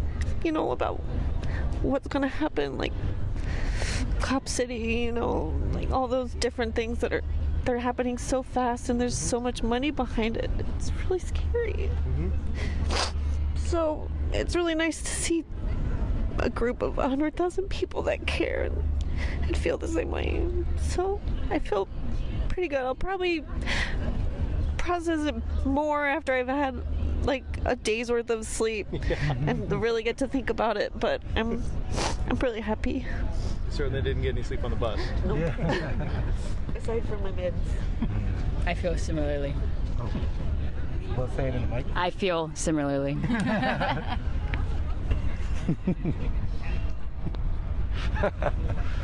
love the chocolate. How graphic should it be? No, I'm kidding. I definitely smell gross. I'm hot, but You did say physically, but I feel like my mental state kind of extends into that, because despite like having a very long day, and I'm sure all of us are very tired, I'm feeling somewhat like, I don't know, peaceful or content with being here despite like inconveniences or like the difficulty of getting here. I'm definitely glad I did it. Yeah. We'll need a nice shower though.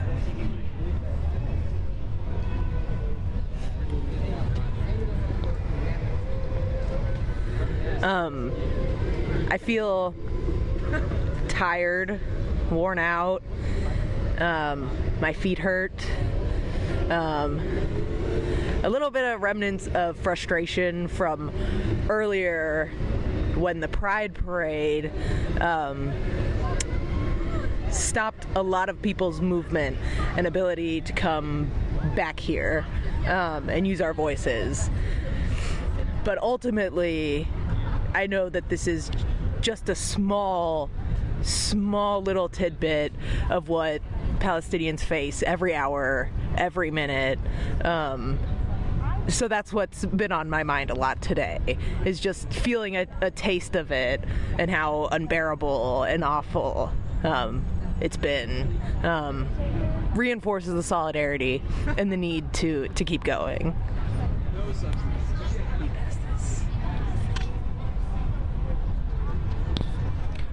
I'd also say tired, not just because of the bus ride, but also tired of not being listened to, and like feeling as if things are not being heard, and people in high places making decisions that don't align with the people, and also tired of people's complacency and the system's complacency.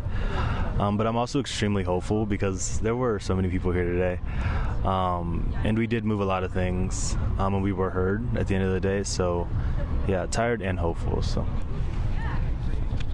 Yes, I'm quite exhausted as well, physically, and of these small attempts at suppressing what we tried doing today. Also, yeah, grateful. I mean, we're sitting in front of a statue that, I mean, if you could see it now, it's really great. Yeah. Seeing the reaction from some of the cops was kind of funny, but yeah, I'm just grateful that so many people came out today. Yeah.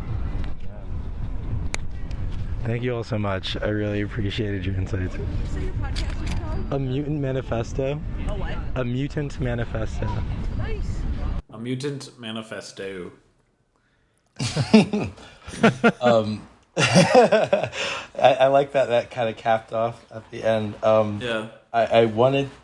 There was one thing I wanted to add in terms of what some of the folks were talking about in terms of Pride. Like some folks are like, oh, we're really excited to go to Pride. Like that Pride big DC event happened that same day. And while you could see that some people were dressed up and ready to go to Pride and Pride activities, there was also some logistical things that this person mentioned.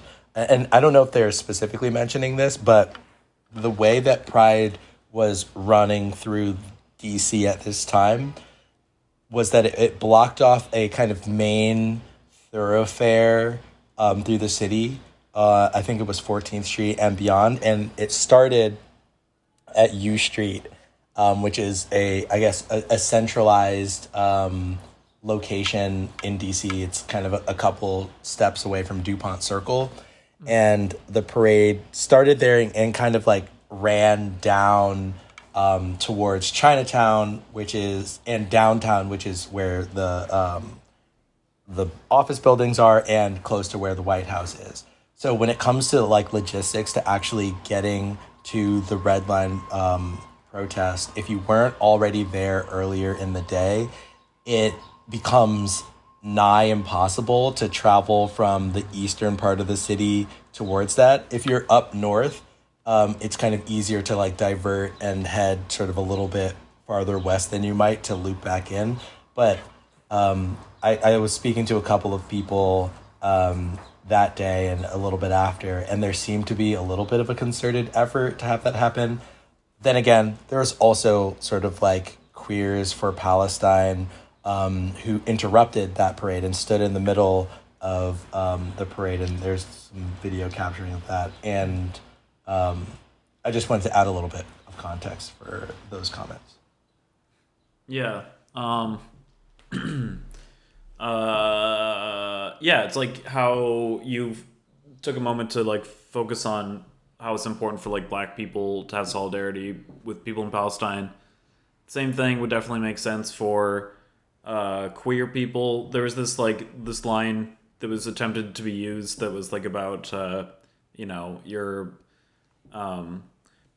was that moment in this 6 or 7 month saga so far where people were saying you are advocating for Palestine, but if you were there you would be like fucking you would be murdered for being trans or they would say nastier things than that too.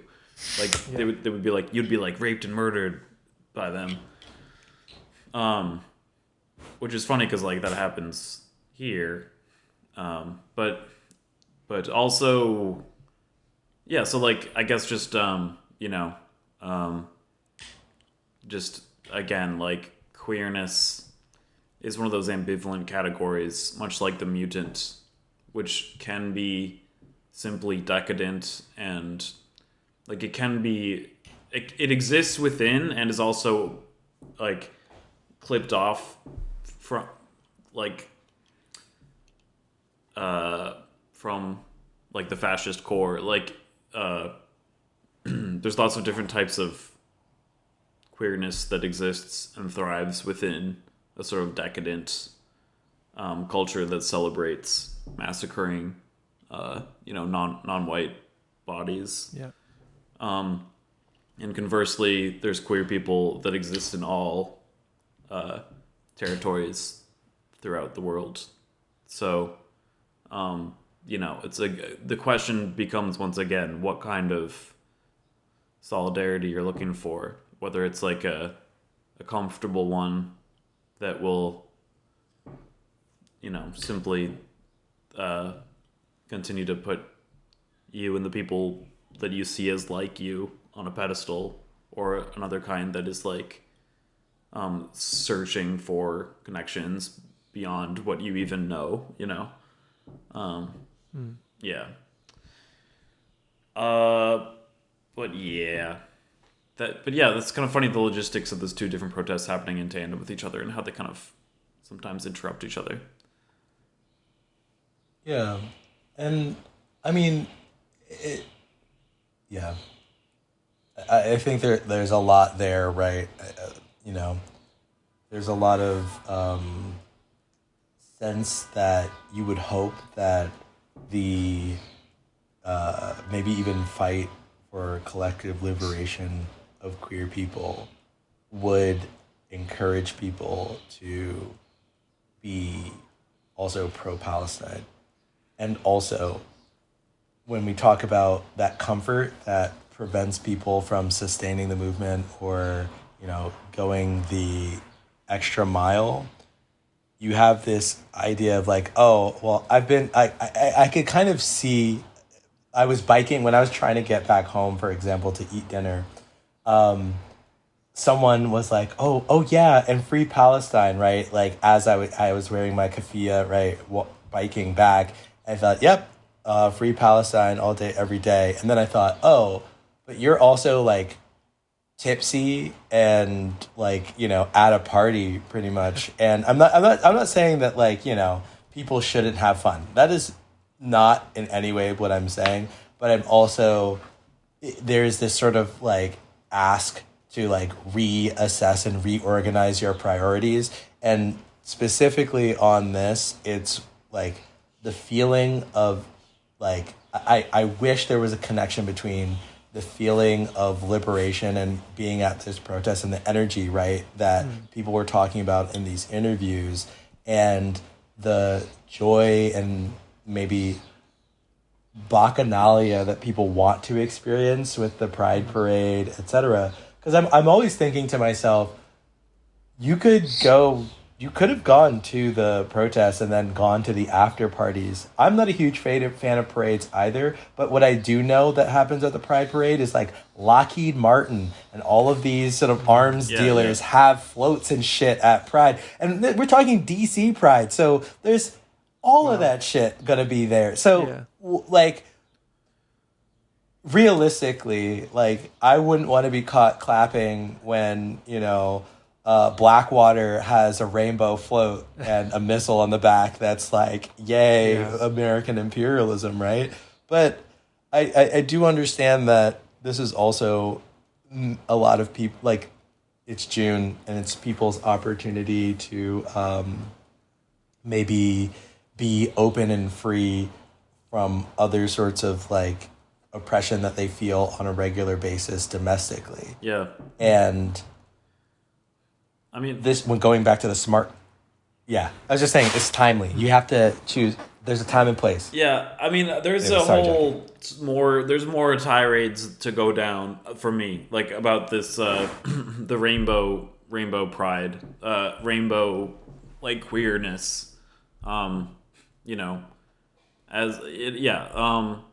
you know, I say this as as a trans person, essentially. It's like quantum trans gender fluid person, but there's like I think that the rainbow is like the human in the way that it it like manifests a very particular paradigm of something that is a citizen, is a well-adjusted person that fits neatly into one type of citizenship, and I think that, you know,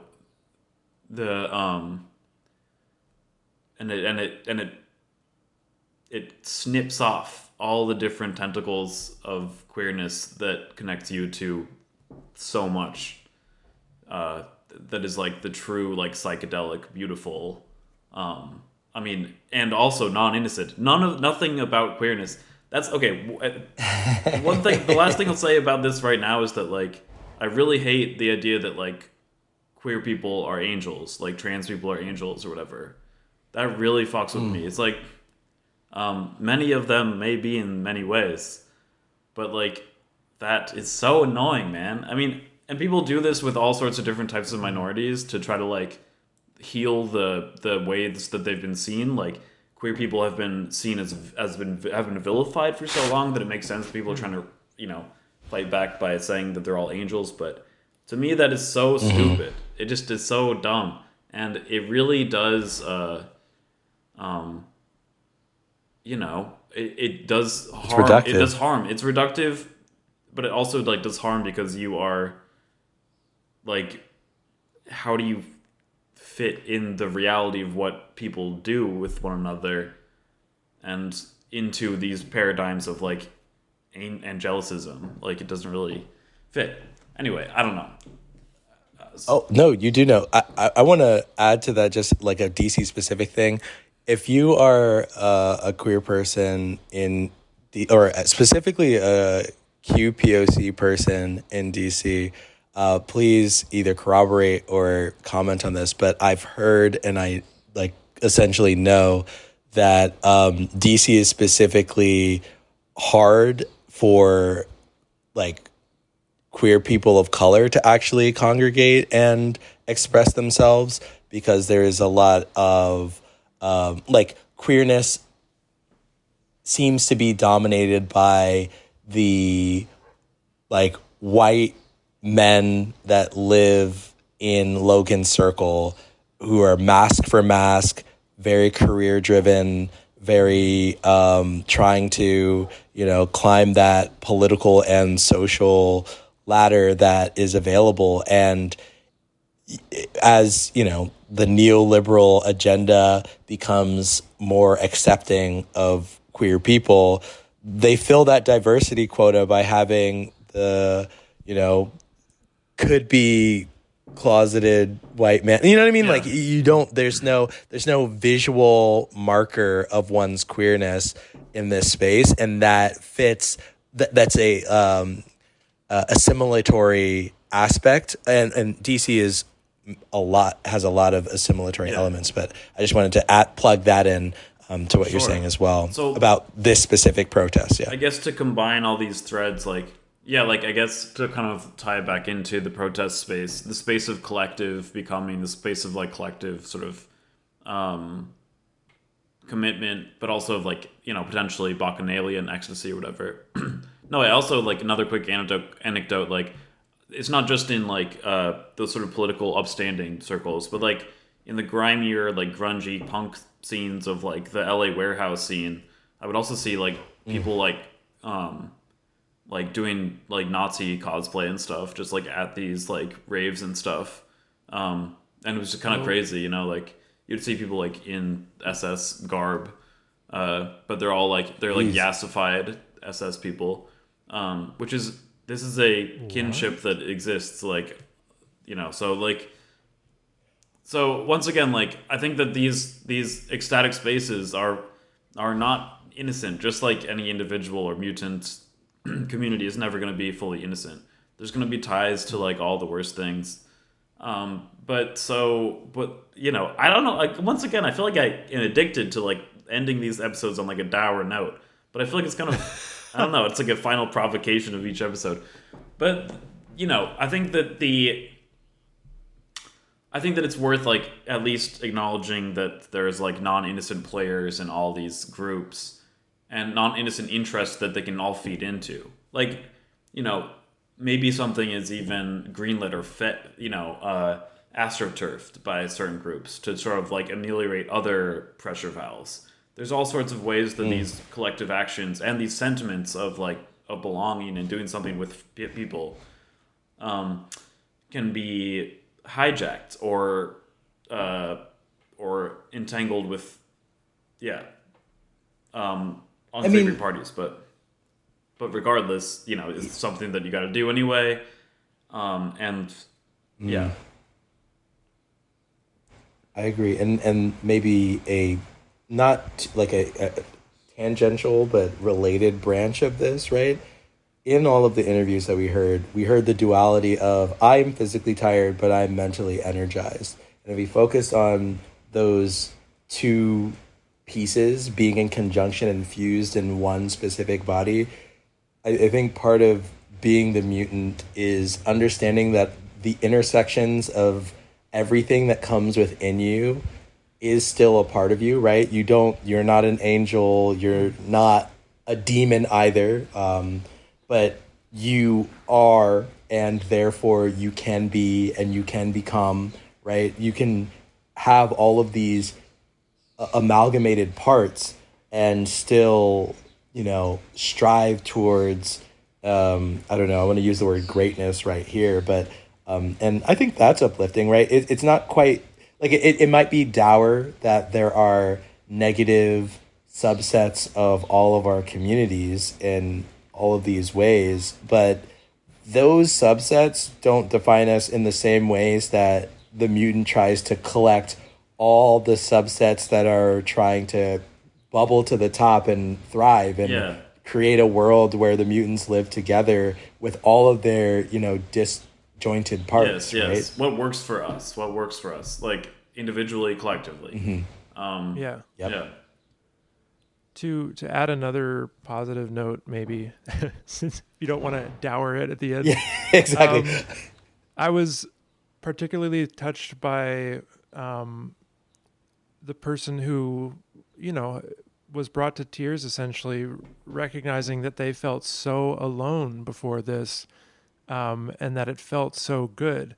And it seems, at the risk of sounding trite, that the antidote to this isolation that we feel within the structure of our society seems to be being a part of a community and showing up. And everybody was energized. Everybody was charging the laser, at this event. And that is so powerful to me as someone who is one of those afraid and alone people who hasn't really been to many in-person actions, but has done more online-centered things. I don't get as energized when I send out my Instagram story and 100 people watch it 3 people yell at me in my DMs and like 5 people congratulate me. So, you know, please, I feel encouraged and motivated to get out there more, and I hope you do too at home. Yeah, and I do maintain that there's spaces online, and that's something that I want to keep expanding. I think that we can find ways to channel this online too. I think that this episode is an attempt to do that, and I think that there will be.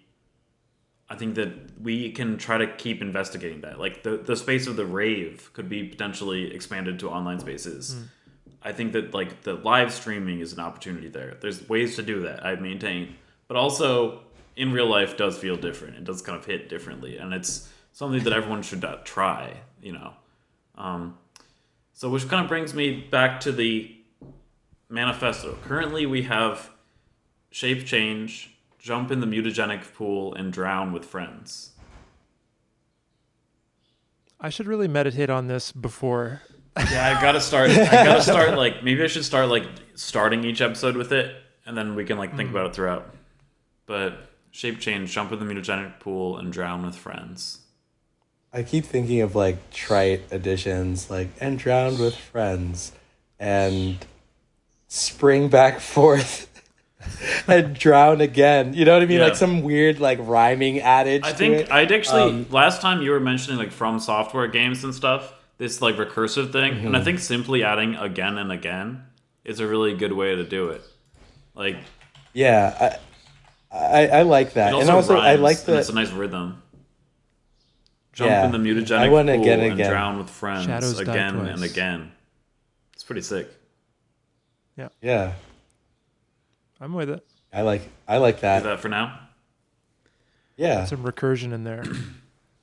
and with the recursion, you get more friends, right? Yeah. Like I keep thinking about that. And like if you often, repeat where- this, if we just add nauseam repeat this, then it's like a mantra. It becomes like a mantra, and that's like actually kind of like the works. snowball. Shape change, like again and again. Shape change. Jump in the mutagenic pool. Yeah. You ever Yeah. have you played Inside? Either of you? I have not. No. A small indie game, but the visual. I'm gonna refrain from full spoilers, but the visual at the end, I think, go play the game before the next episode, and then at the end, think about this conversation again and again.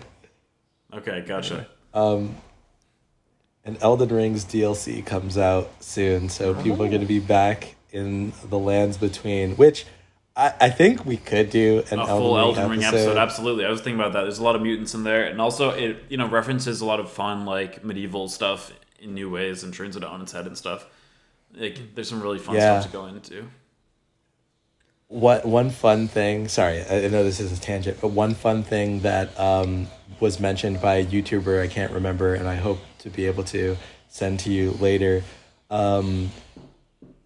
talks about how the Elden Ring is actually not like a physical, like one ring to rule them all, but more so like the rings of a tree, and that all of the different gods and entities are like grafted upon or scions of like a root tree, and this is where the Erd tree gets involved. And I can't really explain the full theory, but I like it as a concept for at least the Mutant Manifesto when we talk about the outer. This is going into the Elden Ring secret episode, soon to be recorded. Tune in next time. I gotta beat the damn game. Oh, if you need help, I don't know if there's crossplay, but you can always. I just need like always put my gold summon sign. I need to get like a remote, Yeah. and then I'll play it on my PC. But no, but the Yggdrasil, like the Tree of Life, is so Mutant Manifesto core because it has it exists in so many different dimensions. It's got roots in so many dimensions, but it has a core somewhere. But like it goes into everything: the darkness, the light, the twists, the successes, so like yeah, it's just so cool. I don't know. I love like big ass fucking interdimensional trees. Mm-hmm. Do you guys have anything that you would like to direct the listeners towards? I definitely had the like plug at the end. I wanted to mention specifically that, and just, you know, I know it's Juneteenth, so I'm thinking about Africa continentally, and just the proximity of the Horn of Africa and Palestine, right? And how the conflict is bleeding over to Egypt, but maybe directing the listeners to just look at your maps and pinpoint conflicts like the one in Yemen, like that humanitarian crisis that's been happening for almost a decade now, Somalia, Ethiopia, Eritrea, Tigray, Sudan, like all of those countries are very, very close together. And there's like a metastasizing cancer that is sort of spreading globally and maybe is a hotbed in those areas particularly. Like I haven't even traveled west and south to Congo. I haven't really even touched South America and all of what's going on there, or even as close as Mexico to the US, right? And there are so many influences that are sort of traveling from the abstract of the West and imperialism, and maybe just take a look at those things and just see how close they are to places that people like to vacation that you might see on Instagram, or just in general, like how physically close it's getting to our very back door if you're in the States or if you're in Europe or something like that, where like Russia and North Korea just signed a sort of pact, like an alliance deal, where it's like, hey, if they fuck with one of us, we're gonna support each other, right? Like, I'm not trying to fearmonger now, but I think that I wanted to bring people's attention to just how vital conversations like this and actions like the Red Line protests are to our collective future as we think about building a new world together.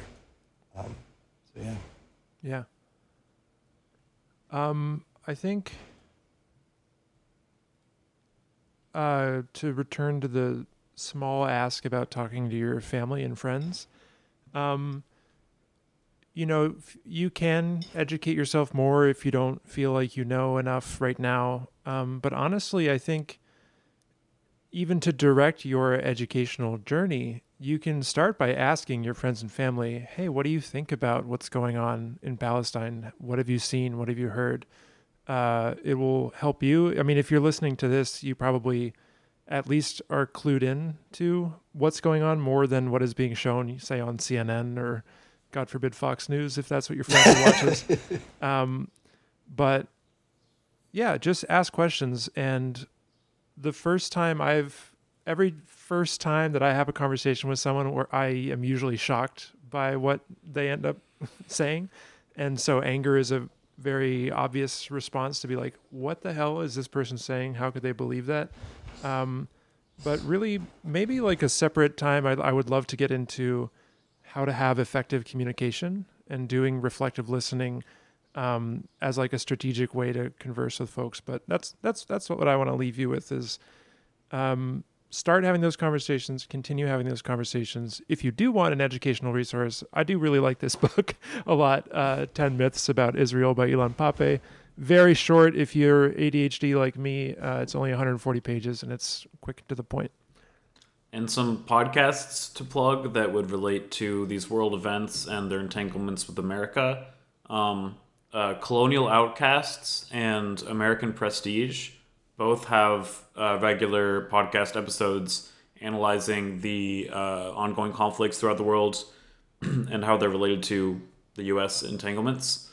It's sort of like a news source if you want those. Then like Blowback would be another just podcast that does deep dives, like 10 episode deep dives into different regions. They've North Korean one. They have a Afghanistan one, and they just do really deep dives to sort of really unpack the way that the U.S.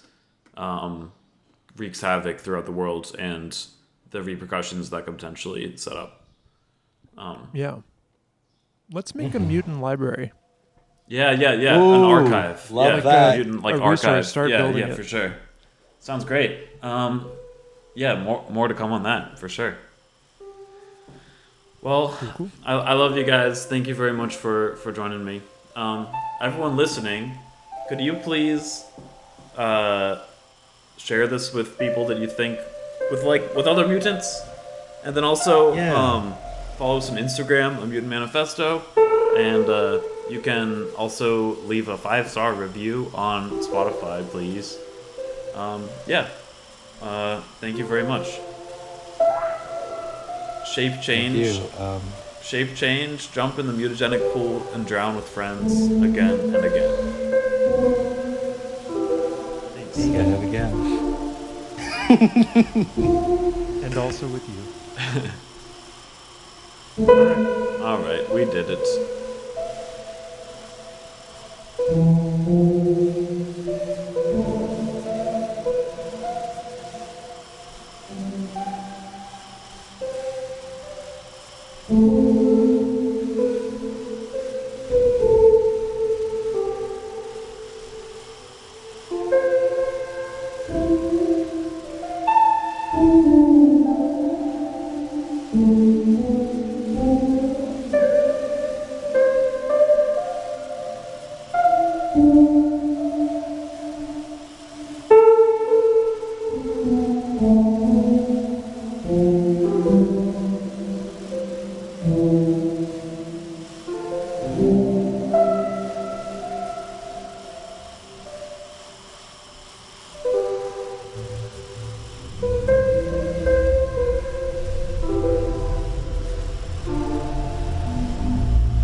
So your podcast is called? A Mutant Manifesto. A what? A Mutant Manifesto.